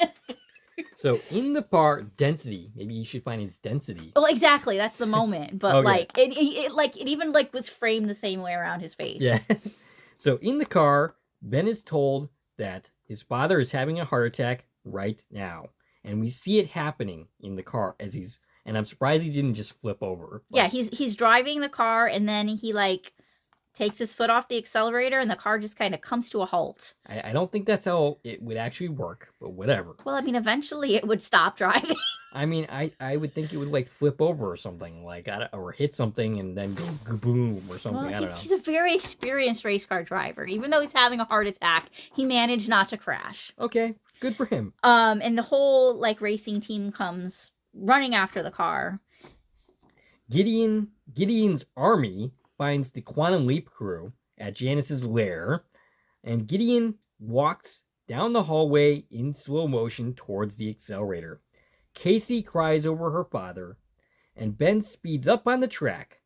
He gets out of the car, and he, basically attaches it like he's about to restart a battery. Jumper cables up to the capacitor that he had Jeffrey make. I'm not even honestly sure what a capacitor is, right. But it had something to do with increasing the voltage. So he's using the car as a defibrillator. Yeah. And by the way, kids, I have it specifically in my notes. Do not try this at home. I saw people criticizing, like, oh, where did he get those parts to do that? They're just sitting in the race car. No, we saw him. He grabbed all the parts from the shed. Yes. He did grab the parts. We watched it happen. He was just very smart and quick thinking about what he needed to make this happen. And then talked Jeffrey through it while they're racing across town. No big deal. Gideon continues his dramatic walk to the accelerator. And Ben zaps his dad and restarts his heart. Ben tells Jeffrey that they just saved a life. The accelerator door opens. Ben gives young Jeffrey a pep talk about all the people that he can help. Gideon turns as we start to see a light. Addison tells Ben that he did it. The quantum crew holds hands as they are surrounded in light. The screen on Ziggy says, butterfly effect achieved. Now, so it's Magic, Beth, Janice, and Ian in the room. They all hold hands. And I saw someone saying, well, where's the air coming from? Because there's like air flying around. Yeah. It's from the accelerator. The accelerator's on. Right. So it's doing its spinny thing. That's where the air's coming from. Yeah. Because Gideon opened the door. All that air's coming out of there from the spinny accelerator. The accelerator is accelerating. Right. Now, this moment, sure, is very cheesy, but it has nothing on season 1's finale where Ian is like communicating with themselves. The three Ians. Yeah, that. And their cheat code through time. And we've never had a butterfly effect happen to us, so we don't know what that would actually look like. But I thought it was beautiful. I mean, I loved it. Like they had this great little effect. Yep. I saw someone compare it to the effect that we saw in the original series whenever we saw something change. Like when I forget her name, the honeymooner takes over a senator. Yeah, the Honeymoon Express. In Honeymoon Express, yeah. Like we saw this, not exactly a blue leap-in glow, but like a little bit of a different kind of glow. Right. Where history's changing around you. Mm-hmm. And that's what happened here, is this entire team is, as they said before, disappearing. Right. They are no longer existing because a different version of history has overcome the quantum bubble that they were in. And literally we're watching history change. Mm-hmm. So Addison finds herself back at the actual project Right. She comes out of the imaging chamber, but she's not in Janice's lair anymore. She's at HQ. And she looks just a little confused for a second. But guess what? Jen is there. Yep, she's alive. Alive. Shock. Magic and Ian are there also, and they're really confused that Addison is so happy and hugging Jen and saying, "You're alive!" Yeah, so she's like, last I checked. Yeah, so Janice is still back in Hawaii. Beth and Magic are still together. Yeah, and they've got dinner plans, so Magic's trying to get out of here. Jeffrey has now donated the chip instead of like... right. Addison asks, is Jeffrey Nally still after them? Note he's not called Gideon anymore. Right. She says, is Jeffrey Nally still after them? And Magic's like, why would he be after us? He's a major donor to the program. Right. Helped us build the chip, gave it to us free of charge. And I don't have who said it, but somebody said he's such a mensch. Mm. Another classic Quantum Leap word. Al liked to call people a mensch. Which I specifically mentioned that when Al did it, that became one of my words that I occasionally use. And, it's okay, so usually I don't like pieces of media where, events get wiped out and people don't remember what originally happened. Mm-hmm. Crucially, Addison does remember what happened. Addison remembers. Yes. So a couple things here. It confirms in this canon, whoever's in the imaging chamber is going to remember the old history. Yes. And those who are not in the imaging chamber are susceptible to timeline changes. I'm wondering, though, is Addison going to eventually remember the new timeline as well? Right. Or is she stuck with the old timeline and has to, just learn from people what's actually going on in their lives now? I mean, from all appearances, not much is actually that different. I mean, there's going to be things that are different, though. Well, true. This is kind of a big deal for the whole last season. This was a thing. Right, yeah. So there's going to be differences. Mm-hmm. I mean, we don't have time to focus on, exactly what's changed, but there's going to be things that it's like, oh, wait, no, that didn't happen here. That was something I experienced, but you guys didn't. Right. And, Addison's going to have quite a story to tell them about this adventure where Jen died. Right. Yeah. And they all think that she's nuts, but, they shouldn't at the same time because they work at a time traveling project. Right. And, she also knows Janice's story now that Ian and Jen still don't know it. Well, that's the part that bothered me. Initially, I'm like, oh, well, they all forgot that. But then it's like, wait, Addison remembers that. Addison remembers it. I mean, Janice and Beth obviously know it. It looked pretty clear that Magic knew it already. He's been let in on this. So really, it's just Ian and Jen. And you know what? They're going to get to experience it again now when they're told about all this. Yeah. Hopefully we get to see that scene. I would love that. So Ian can enter the code, the swap code, but they need someone to swap. And they specifically say, Magic is like, oh, well, we'll call Washington. And they mention the fact that they don't want another Leaper X. All right, I have a little quibble with that.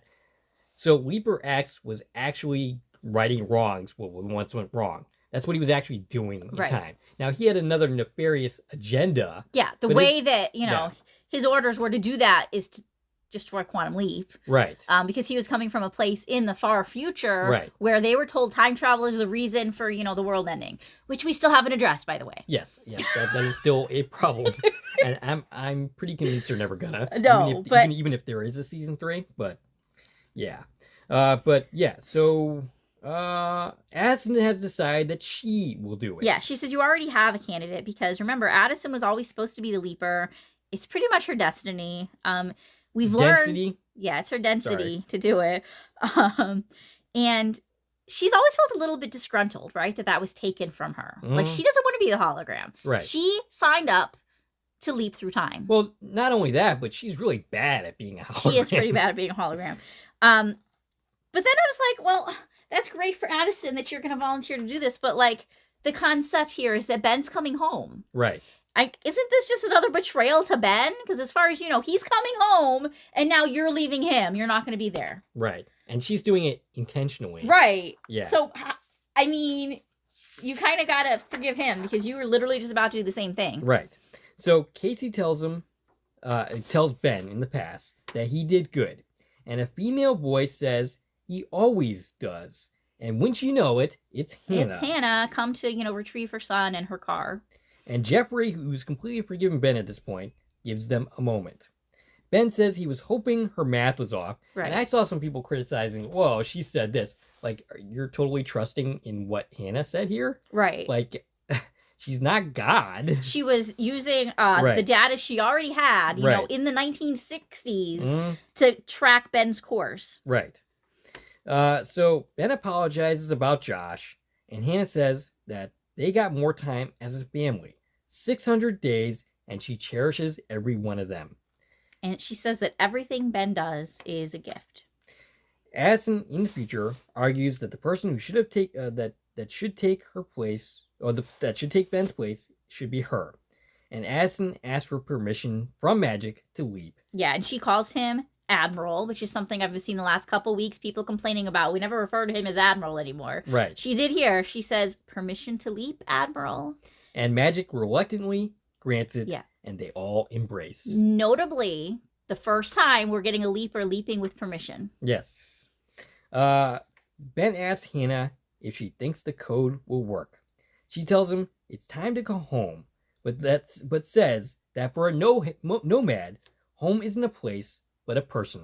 And Ben leaps. Now that's a callback to Nomad's, that little speech about Ben being a nomad, and it's very clear about her intentions here. Very clear. Yes. Yeah, especially on rewatch.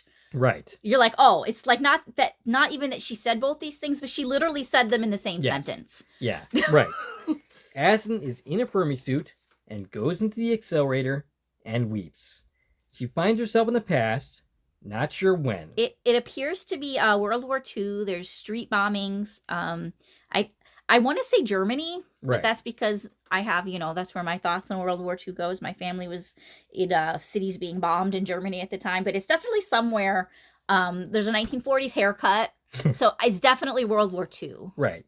We hear explosions, and then she sees Ben, and she asks, "What are you doing here?"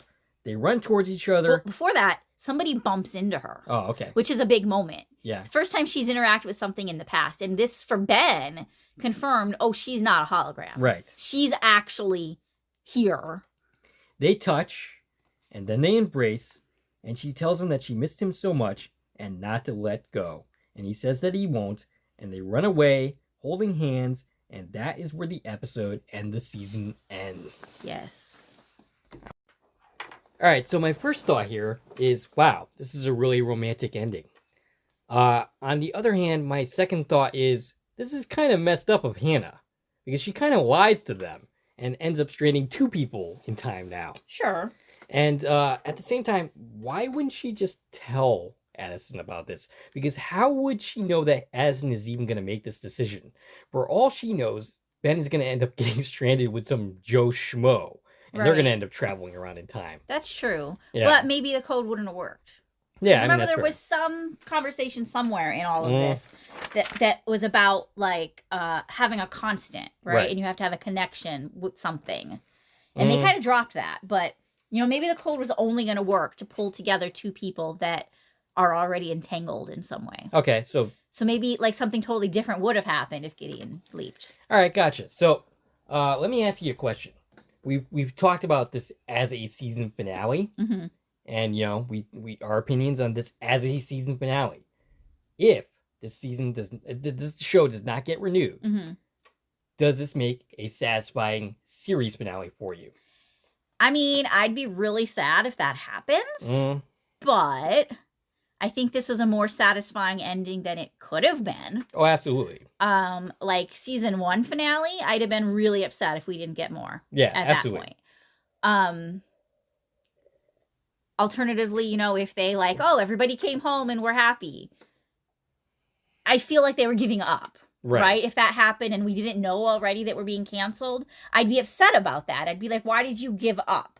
So I feel like this was a really good compromise for them, making an episode that could be the beginning of a new story or the end of the one we have. And even if it doesn't get renewed, it just leaves canon for their story to continue.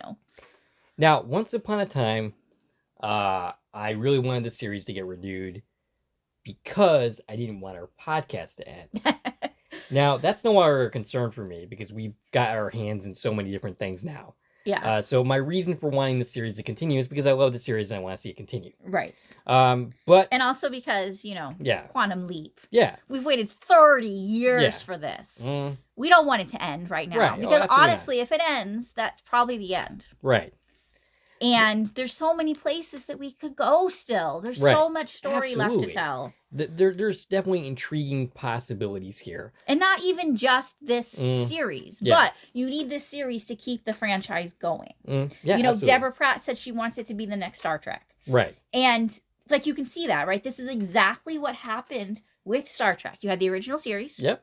You had a 30-year break. Yep. Then you had Next Generation. The first 2 seasons kind of sucked. Yes. But then it got super big and popular and launched, a dozen movies and 15,000 more series? Well, I think some of those movies were already going on. Okay, but still, Yeah. I know it what you're saying. avalanched from there. Right, yeah, absolutely. Now, if they cancel Next Generation after the first season or 2 saying, no, this isn't great, that would have been the end of it, Pretty right? much. Yeah, we wouldn't be where we are today with Right. that franchise. Yeah, absolutely. Yeah, I mean, okay, so for me, if this is the series finale, I'm kind of okay with it. I think that's a perfectly romantic and decent end to the series. I don't want it to be the end for the reasons that all the things that we've just said. Mm-hmm. And I think there's some really intriguing possibilities here going forward, given the setup. There's also a chance they can mess it up. Sure. If they get into a relationship drama between the two of them. I think there's a lot of room for comedy. Yeah. Dealing with a leaping couple. Yeah. What happens when... Sure, maybe they are a couple that they Yeah. leapt into, and yay, happy, we get to play this couple. But then maybe, they're a parent and a child, or they're Yeah. siblings, and it's oh, whoops, we weren't hugging. Right. So, before we go any further into this, let's get into your rant. Let's go back to your rant. Okay, well, before I get to the rant itself, just a couple little smaller things about things people were saying online, specifically, linking to this ending scene. I saw so many people that were confused about the fact that Ben and Addison recognized each other. Mm-hmm.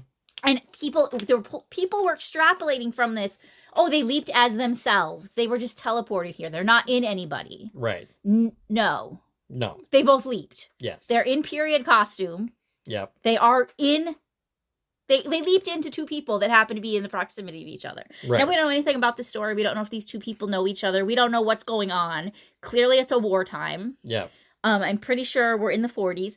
But it's no question to me that they leaped into people. Yes. And we've been told they would recognize each other. Yes. We covered this. Yeah. It was well established in Yeah. season 1. Yes. When we met Martinez. Yep. That as long as 2 leapers are using the same accelerator, Yep. they will see each other for themselves, as well as anybody in the imaging chamber and everybody watching on the monitors. You can see the leaper. They literally told us that. Right. And that's the reason they knew that Martinez was using their equipment just in a different time. Now, there were people that were going to the original series to say, well, this happened in the original series.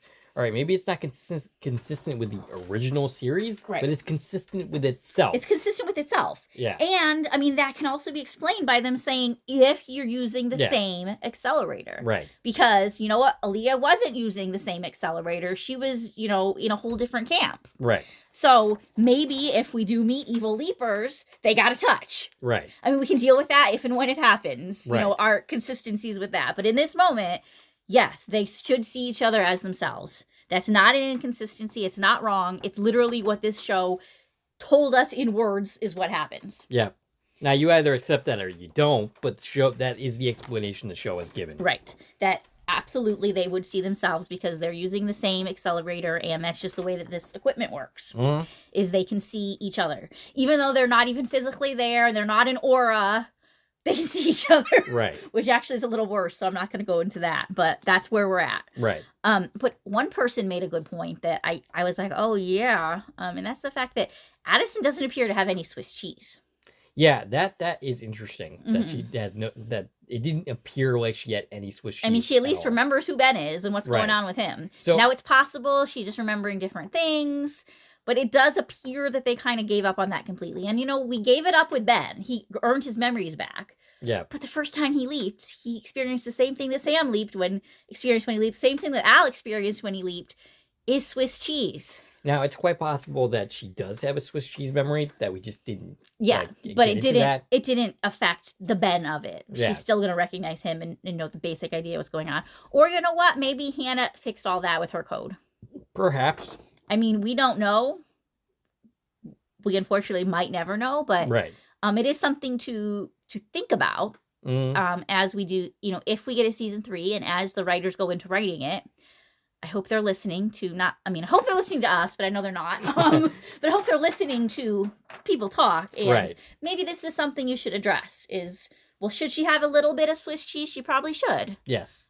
Even if we move past it quickly, there should be some reference to the fact that she's got some kind of memory loss happening. Right. Because that's always been an effect.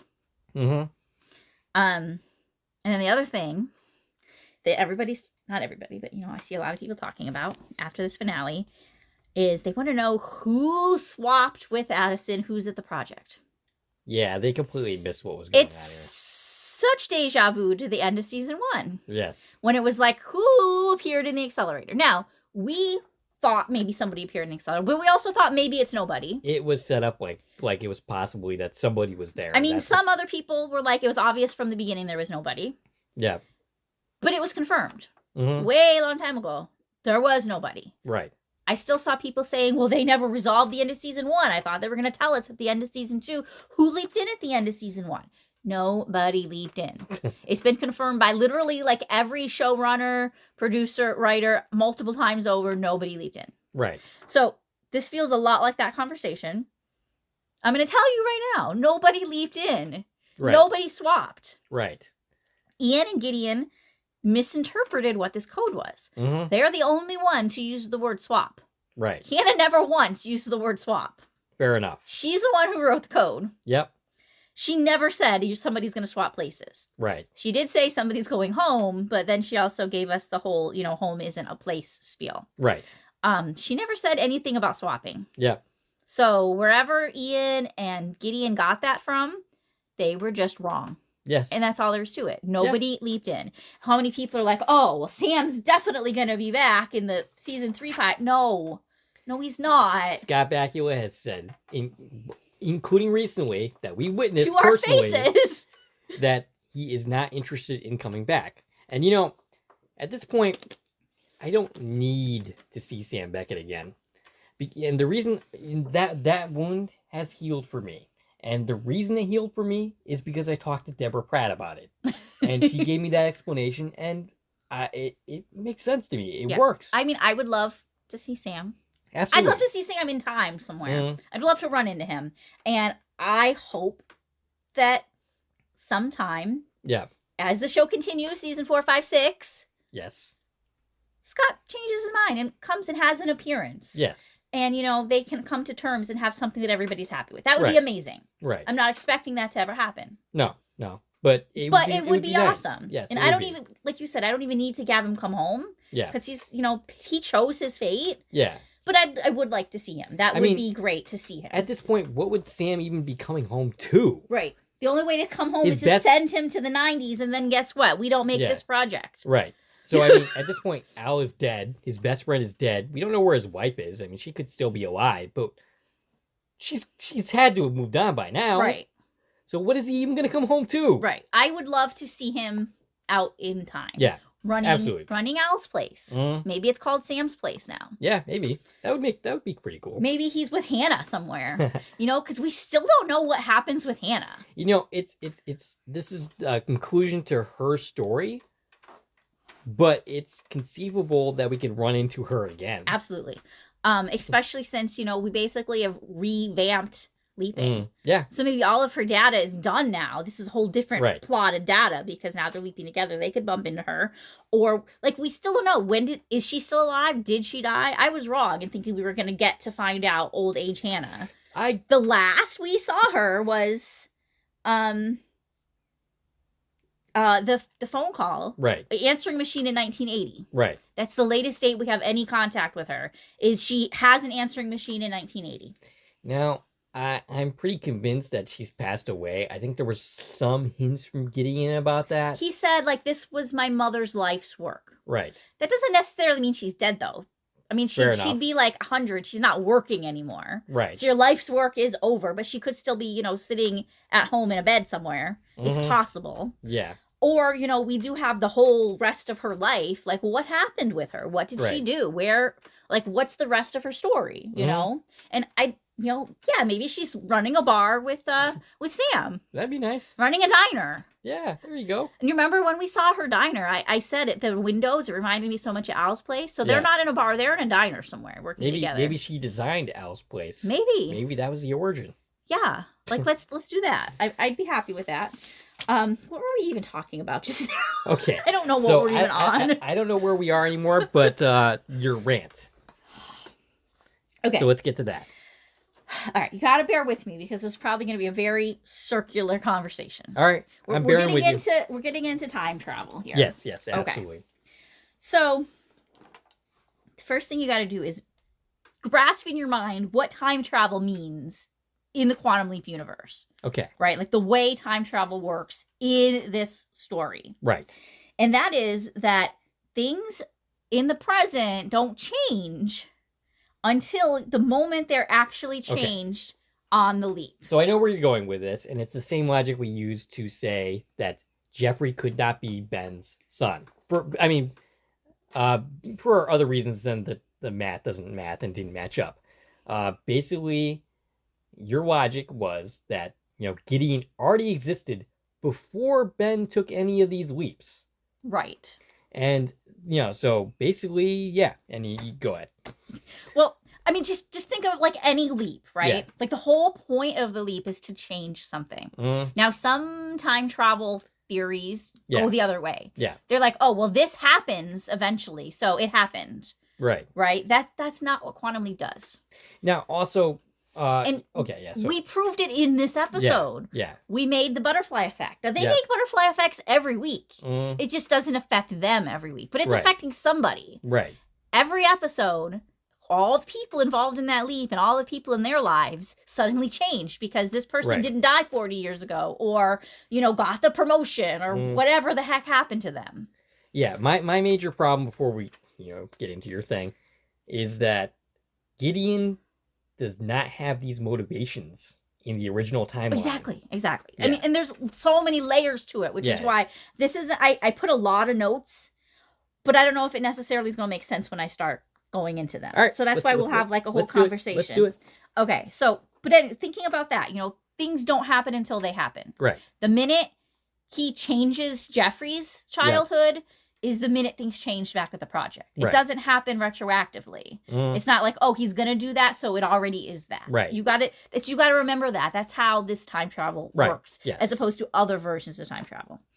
Now, we know the chip has existed since 201. And that was before when Ian found Ben. Right. They did that using the chip. Yes. We weren't told about it until 202 or 203. But it's definitely alluded to all the way back in 201. Ben was missing for 3 years, and the chip helped Ian find him. Right. And Ben didn't meet Hannah until 203. Yes. Okay. So the first question, which you touched on already, is Jeffrey's existence in and of itself. Well, we've talked about that before, and we've suggested that even in the original timeline, she still could have met Josh. Right. She still could have created Jeffrey. Yeah. So the whole question here is, if Hannah hadn't been sent on the path that she was, would she have met Josh? Would Jeffrey even exist? Two different ways I could rectify this particular, like, just his existence. Okay. And one being what you just said. She was always destined to meet Josh. She always had Jeffrey. We never explored her original timeline. Right. We were never told what happens after that diner. Right. Other than she didn't go to Princeton until Ben sent her to Princeton. Yes.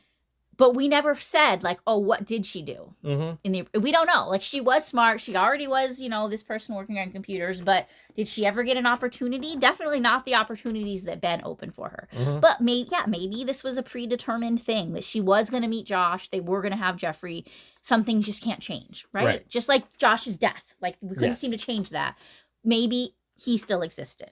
Yep. Okay, possibly. But That wouldn't explain him becoming a tech mogul, changing his name, all of these things. Yeah, that would just make... this just explains his existence. He wouldn't have done any of that until Josh's death. And then the letter. Right, so let's say Ben never interacted with Hannah and she still had Jeffrey. She wouldn't have been the super... Like, she'd have been just as smart, but she wouldn't have had this career, right? So she wouldn't have raised him quite the same way he was raised. Right. He wouldn't be the same person. No. So he might exist in this scenario, but he's not Gideon. Right. The second thing I came up with, maybe in the early part of the season, the chip was actually made by someone else in that timeline. You know, we were very vague as to who that person was. So all we were told in the beginning was Hannah's boss made it. Mm-hmm. And not Hannah's boss. No, that's what I have in my notes. Rachel's boss. Yeah. Rachel wasn't in this episode. She was not. She should have come and helped the team make those sandwiches. She should have. That was a missed opportunity. It was. It would have been nice to see Alice in there. Maybe the actress was not available. I don't know. Okay, so we didn't see the boss or get the name Gideon until after Off the Cuff, which was the episode we met Jeffrey in. Yes, correct. Okay, so I think maybe it's possible that before Jeffrey existed, a different person ran that company and made the quantum chip. Okay. And is the person who made that agreement with Ian. Okay. Now, that seems pretty far-fetched because we still then would have this genius boss who's going to have some different motives for why they're trying to get involved in this project, right? Right. But we didn't get a name for that person. So correct. I could believe Jeffrey still exists. Or I could believe somebody else made the chip in that moment's timeline. Okay. I'm okay with it till there. One of those two, okay. Not great, but, I'm trying to rectify these problems for myself. Right. All right, but the second part of it, I don't feel like I came up with any answers to this part. And that's the fact that Jeffrey only changed his name to Gideon because of all of this. Like, he told us that specifically in this episode. But because we heard the name Gideon right after we met him, it was the episode after Off the Cuff. Which one was that? The Family Treasure. Family Treasure. That's when we met Gideon. Yes. And he was called Gideon. Yep. So as of that timeline, before the note was even written, actually, because that happened at the very end of the episode, right? Yes. Didn't we meet Gideon before the letter was written? Yes. He was already changed his name to Gideon. So why would he have changed his name if in this moment's history there never was a letter? Right. Like I said, Gideon doesn't have the same exact motivation to do any of this without that letter. Right. At this moment, Off the Cuff had already happened. Yeah. So in that episode, we got to see that flashback where, he saw his mom getting pretty cozy with this bounty hunter. Okay, so he thinks his mom cheated on his dad. Yeah. And his dad died of a heart aneurysm. Yes. That's the history we have before the letter's written. Right. What in that is going to make him change his name to change his identity? To go after a guy named Ben? That he doesn't know. Right. Yeah. Yeah. So in that moment, I can't rectify that. I can't come up with anything to rectify the fact that Gideon walks in and says, "Hey, I'm Gideon Ridge. I'm Rachel's boss." Right. There's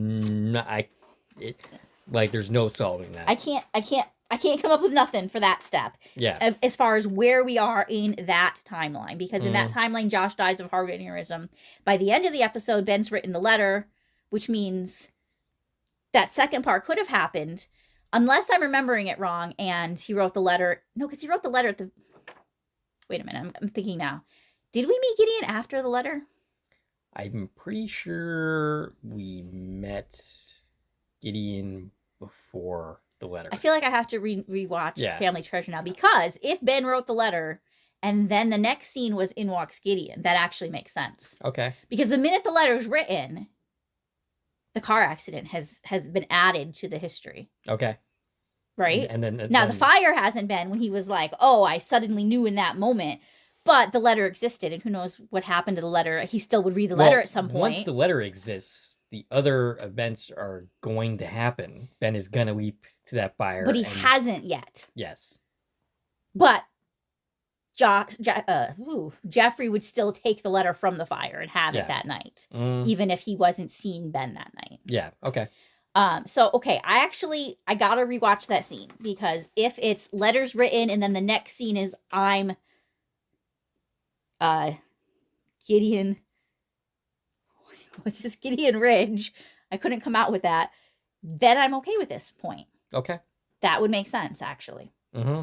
So I got to review that because if it's the other way around, and that could also be an editing thing. It Right. could be that that's what the writers were going for and then they edited it differently. Yeah, it's possible. All right, so the third part of this, because I kind of broke this into these 3 sections, as you know, different things are happening in different things are affecting the timeline, right? Mm. My third part of this is that Gideon uses the stock tips from 212 Right. to grow his empire. Yes. And so how does he get his empire? How is he before that already happened? rich and famous? Yeah. Before he was told this in 212. Now, I did kind of rectify this one. I have an answer. Okay. See, I'm going to present a problem and an answer, and then it's like, are these answers good enough? Is where we sit, right? Does Yeah. it make sense? So here's what I came up with. The best thing I came up with is, even before the stock tips, let's pretend that episode doesn't happen, right? Mm. Ben doesn't leap into the firefighter. The fire still existed. They still escaped the fire, but that man and those construction workers died, right? Because Ben hasn't gotten there yet. Okay. Excuse me. So even before the stock tips, we know he's like super smart, right? Yes. So let's assume he still like became rich and successful Okay. because of just his tech smarts. He was still raised by Hannah, Yep. but maybe he was a little less rich and successful I mean, that makes sense. than he would have been with the, hey, I got the sports almanac. Right. Okay. So let's say Lots of Back to the Future references. there's so in this much. one. Let's say that happened without, having this, time travel money. He's just really smart. He did it the old fashioned way. He's got this successful company. And by the time we get to the timeline of The Outsider, this is when he was able to walk right into the project because he was powerful. He was connected with the government, and he was able to walk right in and demand that somebody paid the price for the misuse of the chip. Okay. And that's when Magic, did what he did. Mm. But it wasn't until after the events of As the World Burns that he was able to walk in and literally take over the project at gunpoint. Okay. So that's when he walks in and is like, I'm in control now, and you can call whoever you want, but they answer to me.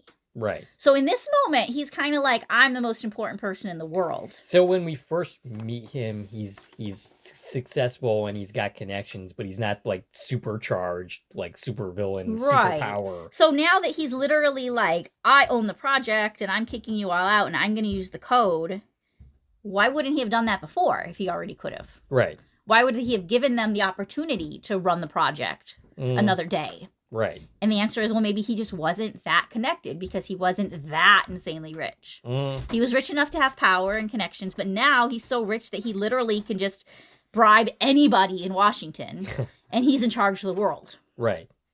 Okay. Does that work? I mean, it makes sense to me. I mean, so, the stock tips is what made this difference, that in this very newest timeline after the fire, after he heard those names from the stocks, he was just even more powerful. And that's how he was able to like suddenly go from the Pentagon is making you be held accountable to, I don't care about the Pentagon. I'm more powerful. Here's some guns and you better leave or I'm going to kill you. Right. Yeah, I mean, it's possible. It was a stark difference, right? Yeah, Between absolutely. the power he seemed to have in the last episode and the power he had at the end of Bird. What is this called? Again, As the World Burns. Yeah, that was, yeah, okay. At the end of that, Yep. after that happened is when this happened. So I feel like that rectifies it for me. Okay. The whole, like, oh, because he's explaining in the next one, yeah, this is what I did, right? I used the stock tips. Well, that is what he did. Yes. In this current moment's history. Gotcha. But in yesterday's history, it was different because you didn't have those stock tips. I mean, if that's the case and that's what they were going for, I would like some indication of that. Yeah. I don't think that's what they were actually doing. I think that's You think that they just kind of forgot how time travel works within Quantum Leap. Yeah, and I'm thinking that your explanation is us fan-winking at this point, as the term goes. And it's a good explanation. But yeah, I don't think that's exactly what they're going for.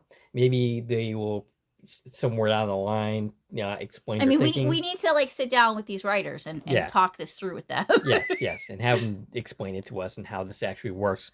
Because I really don't want it to be like, oh, we forgot that, quantum leaping changes history.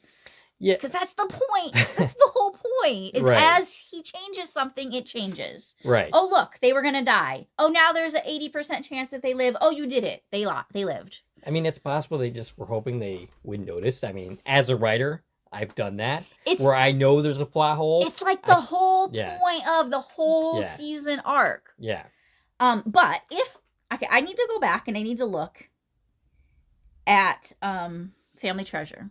Okay. Those last couple scenes and see the order of events. Okay. Because if the letter happened before we met Gideon, then you don't have a problem. Then I think I fixed all the problems for myself. In this very convoluted way of, the timeline's changing literally every minute that Ben does something. Right. Which is what happens. Very much. I mean, even within a leap. Like, how many times throughout the leap, oh, no, look, this person's going to die. Oh, wait, this is going to happen. And it's because of something the leaper did in that moment. Yes. Like, you change one thing and a new problem crops up, right? So, yeah. Okay. In order for this to make sense, you got to tell me that somebody else was in charge at the beginning, or a Jeffrey who never changed his name and didn't have any motivations, he still could have owned the company, but it was just a coincidence. Right? Because he had nothing to do with any of this. And then you have to tell me that the correct order of events happened, where as things are changing in history, they're changing in the present. I mean, it was presented that way as far as we didn't know anything at the beginning. Then we knew there was a chip. Then we knew there was a boss that had to do with the chip. But we didn't know who the boss was. Then we met the boss and was told his name. Then we found out he's evil. Then he takes over the world. So it was presented to us as like this escalating thing. But in the end, we're told like, oh yeah, this was my motivation all along. And all these things is what led to it. Right. And that only works if we can say that it wasn't always that way. It just ended up that way in the very last minute. Yeah. I mean, we'll see when you watch Family Treasure. And when we do the season rankings... Yeah, I'll definitely find out before then. Yeah. Which, by the way, we are going to do a season rankings again, where we rank the episodes, which is going to be quite the task. And I feel like it might be easier for me this season than the first season. I think so, too. The home runs are more Now, obvious. I'm not going to try inter-ranking the two seasons. No. Oh, no. Definitely not. So, by the way, we will probably also do a viewer rankings as well. So... if you're listening and you want to get involved with that, maybe someone other than Kelly M can give us her picks, or their picks rather. I mean, we want Kelly's too. Oh, we do definitely want Kelly's, but otherwise it'll just be Kelly M's picks. But yeah, get your picks ready. If you have them ready, comment now, or you can comment next week because we'll do that the following week when we do that. Yeah. So I just want to talk about potential season 3 a little bit. Okay, let's do it. All right. Get out of these kind of maybe negative things. Yes. Although before you do that, just one more thing. Okay. Even though I have this big, crazy, I don't know if I buy any of this working. Yeah. I still buy it more than last season. Oh, absolutely. Last season's whole, oh, we erased the day, so Martinez is done. And then magic somehow isn't, though, by the same logic magic. Yeah, and we've talked about this 1,000 times, so I'm not going to get into the whole thing, but season 1 ending, even though I loved it. Yes. I thought it was a great episode. It was fun and exciting. It doesn't make sense. I don't know if I've said this already, but I think this is a better finale than season 1. I absolutely agree with that. And I love season 1. I put it right up at the top of my list, that episode, within the top couple. But it had those huge, but wait a minute for us. Yeah, there was definitely a lot of logic problems in that one. And I feel like this, even though this is just as big of a deal, I feel like it's not as big of a problem the way it's presented. Yeah. You had to think harder about this one than you did about that one. Mm-hmm. And I think most average viewers aren't seeing these problems the way we're seeing them. No. So, this is definitely a better season finale. It's a more personal season finale Oh, when it comes down absolutely. to it. It was It's not the world-ending It was deal. beautiful fan service. Yeah. Of the original series. Mhm. Again, we said this season 1, and tying this whole season together, making all of the moments of the whole season feel important, other than maybe the witches. Right. I think I know the bottom of my list, and you just mentioned it, but we'll talk about that. I have to sit down and I have to look at the list and I have to think about them because Right. I don't know off the top. But I don't feel like I'm putting that at the very bottom. No? See, last season, it was very obvious which was the worst episode for us. For us, it was very obvious. Though some people picked that as their favorite. But, yeah, like...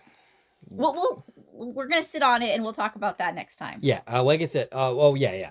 So, this was a more personal finale, in my view. The solution was a very quantum leap solution. Yeah. Appealing to this kid's humanity. Right, exactly. And showing empathy, which is something that Sam from Fates by Veal said. Improving his life. Yeah. It's a very quantum leap solution. We're not eliminating the problem. Right. We're correcting the problem. Right. And now, not only is he not a problem, he's an asset. Yeah. You have this rich and powerful man backing you. Like, that's room to, like, even bring... James Frayne back in. Yeah. At some point as a guest star because, hey, look, we need some tech help. Right. And that would be awesome. And he's not going to be Gideon anymore. He's going to be Jeffrey. And because his name is Jeffrey now. Right. And he's going to come in smiling and complimenting Ian as his wardrobe. And he's going to be a completely nice guy. He's going to, officiate Ian and Rachel's wedding. Yeah, there we go. Great. This is great stuff. So, yeah. You were gonna give me your season 3 pitch. So the question is, who would be the hologram? Now, okay, yep. There's two possibilities here. I see 3. Well, one, it could be like 3, as you said. I'll say 4 possibilities. Well, okay, yeah. It could either be Magic, Jen, or Ian. Right, or any combination thereof. Or we could do the rotating thing, which I said I wanted from the start. So that's 2 possibilities. The third, I don't know where I'm getting the 4th one now, but the third is that Janice becomes a hologram and uses the gummy bear hand link. I said that also. This would be a great opportunity to bring Janice into the project. Yes. I don't know what Georgina O'Reilly is doing these days. I'm not sure, but if she wanted to do this, I think that would be an amazing choice. Oh, absolutely. Is to bring her in full time. Yeah, because then you would have Al's daughter be the hologram. Exactly. And we know that Janice wanted to work in this program. Right. And, her mother blocked her from doing that. Mm-hmm. And, I think we're at a point now where Beth's come around to it and is like, hey, this is our legacy. Yes. This is our family's legacy. We belong here being a part of this. And I think that would be an amazing thing. And I also think, from a meta perspective, that this whole season, the showrunners have seen the fans say, where's Janice? We miss Janice. Bring her back. And they did. They brought her back. Yes, they did. Let's do it again. Because now that didn't even happen. Right. So we have this thing, right, in our finales where we do something big and then we erase it. That's an ongoing theme now. Right. Bring her back from Hawaii for real. Yep. And let's give her a job at the project. Mm-hmm. Both being a hologram and, she's super smart techie person. Bring her in. Yep. She could help. Yes. And, I do, even if she was to come do that, I still want to see Jen and Ian take turns in the imaging chamber because it's gold whenever either of them are in there. Yes, absolutely. There's also a 4th possibility that just occurred to me. Okay. We could bring Tom back and do it. We could bring Tom back. It would be a little bit awkward. I don't think we need to bring Tom back. No. Ooh. But, my co-host almost died. But I think they could do that. Yeah. Sure. I feel like he's done, though. Yeah, probably. I don't feel like we're going to see him except maybe in some, one-off appearance somewhere. He was a walking, talking plot device. He was basically an obstacle for Addison and Ben to break them up so that they could do the Hannah and Ben stuff. Right. And then we back to Addison and Ben. Right. And, this season really didn't do Addison's character any favors whatsoever. Yeah, I see that. With this ending, it is very possible to course correct with that character and to, improve upon that. And it's there's a lot of possibilities here. how are they going to approach leaps together? Right. Because is Addison going to try to lead with her, military background, and is that going to cause friction with Ben? Are we going to see couple arguments? I don't really want to see that too much, but you'd have to expect there to be some of that. Yeah. Including like, jealousies. Yeah. When they're like with different people in the same time. But are they going to have the same? Also the fact that they're not technically a couple right now. Right. Even though they're so happy to see each other, they've been broken up. Yes. And we've clearly set breadcrumbs for them to get back together, but they still need to do that. Yeah. Right? If we go into a season 3, which I'm going to say right now, yeah, we are, for the sake of this conversation, we still have to build their relationship. They're right now, they are friends. Yeah. Who both have this fond remembrance of their days when they, got together. And absolutely, I see them, going headstrong into that and having a relationship. But also, like, how much room do you have to deal with fostering your relationship when you're, like, dealing with a double leap? Right. There's going to be a lot going on. So it's going to take them some time to get back to, like, yeah, we're a happy couple. It's not like, yeah, we're a happy couple in this moment. It's like, hey, I'm touching somebody that I know, and we're together, and we're not alone. And I've missed you, my friend, so much. I would almost like to see them not do an ongoing project story next season, if there is one.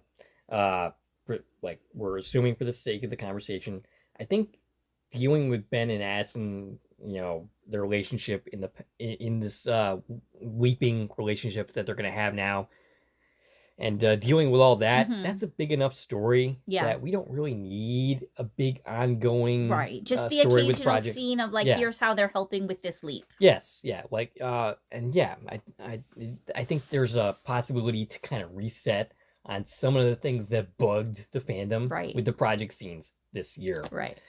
Like, they could also equally just screw it up and it could devolve into a relationship drama that nobody really wants to watch.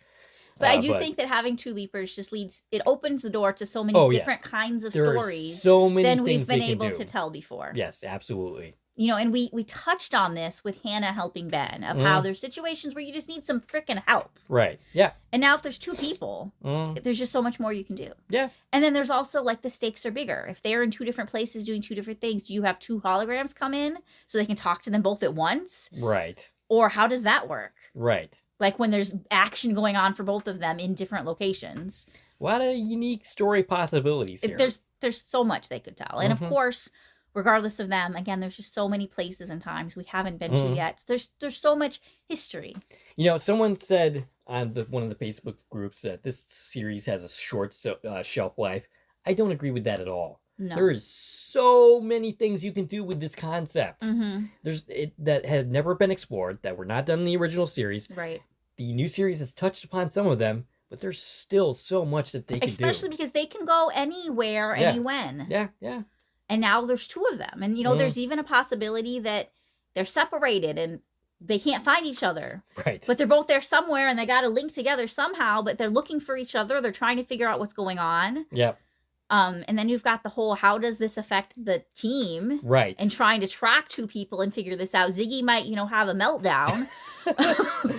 Yeah, it's also like... Because they're both affecting odds at the same time. Right, yeah. They're both, independent people taking different actions. Right. So, yeah. It's like, oh, Ziggy says there's a 97%. Oh, wait, never mind, 40%. What did she do? Yeah, so I really hope to see a 3rd season and get to explore these things. Yeah, I want to see where they go with it. And, and then there's also, of course, they might change it and be like, okay, cool, we're going to have this great adventure together. But at the end of it, maybe Addison leaps on and Ben leaps home. Maybe. Maybe it just took a leap. Yeah, I like Ben as the leaper, and I want to keep him the leaper. And I think this is actually a good solution to do both Addison and Ben as leapers. Oh, yeah, I think it's great, and I think we should explore it, at least for a while, until they find a solution to change the dynamics again. Yeah.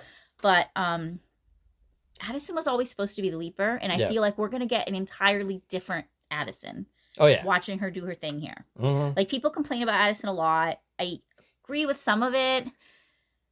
I feel like this is going to give her a chance to be a more round person, a more round character. Well, the thing is, like, when she was not the hologram, what was she doing? Yeah, she even called it out once. She was like, I'm the worst intern ever. Like, I'm just here. Yeah. Yeah, so like, she was no longer the hologram. She had no purpose whatsoever. Right. But this is what she trained for. This is what she signed up for. This is what she Yeah. wants to do, is help people hands-on. And she's going to get that chance now, and she's not going to have to do it alone. Ben's going to be there to help her. Yep. They're going to have to work together, Yep. for better or worse. Yes. And yeah, I really think that they're going to be better together as this than they were as what they were. Right, absolutely. Leaper and hologram in this kind of weird relationship where one of them doesn't remember and the other one's angry. Right. Because, people are like, yeah, they weren't great together. They didn't have chemistry. I agreed with that. I didn't love them as a couple. But remember, we came into it. They were broken already. Yes. He didn't know who she even was. And she was like, I'm so mad at you for leaving and not telling me. Right. They were literally broken the entire time we've known them. Right. So, of course, they weren't great because they weren't in a great place. Right. But maybe they're going to be in a better place now that they can interact in a totally different way. Yeah. Yeah. Good stuff. Yeah. All right. Do we have anything else to say? I think we should end it. We need a buzzword. Yes. If you've been listening all this time, what's our buzzword? We're at what, 2.5 hours-ish right now? Maybe a little bit longer than that, but not by much. Okay, if you have listened all the way through, we want you to put in the comments... Gideon? Sure. Yeah. Comment Gideon if you've listened all the way. And that'll tell us that you are our most dedicated listener. Listen to the whole frickin' thing. Or you were smart enough to fast forward to the end to get the code word. Yes. And we appreciate you so much. Yep. So, this season is over. We don't have Sullivan's Crossing coming back yet. It looks like we're going to be waiting a little bit longer for that. Yeah, we're not sure exactly what's going on with that, but once we know, we'll let you know. Hopefully From will be at the end of the season. So we are going to do couple things like we talked about to wrap up talking about this season. Yep. We are going to be revisiting classic series again, so look out for that. Yep. And down the pipeline, we still are covering Extended Family. Yep. If anybody's listening to that, go check it out. Abigail Spencer from Timeless is in it. It's a cute little sitcom that we got, I think, 4 episodes left for this season to cover. Yep.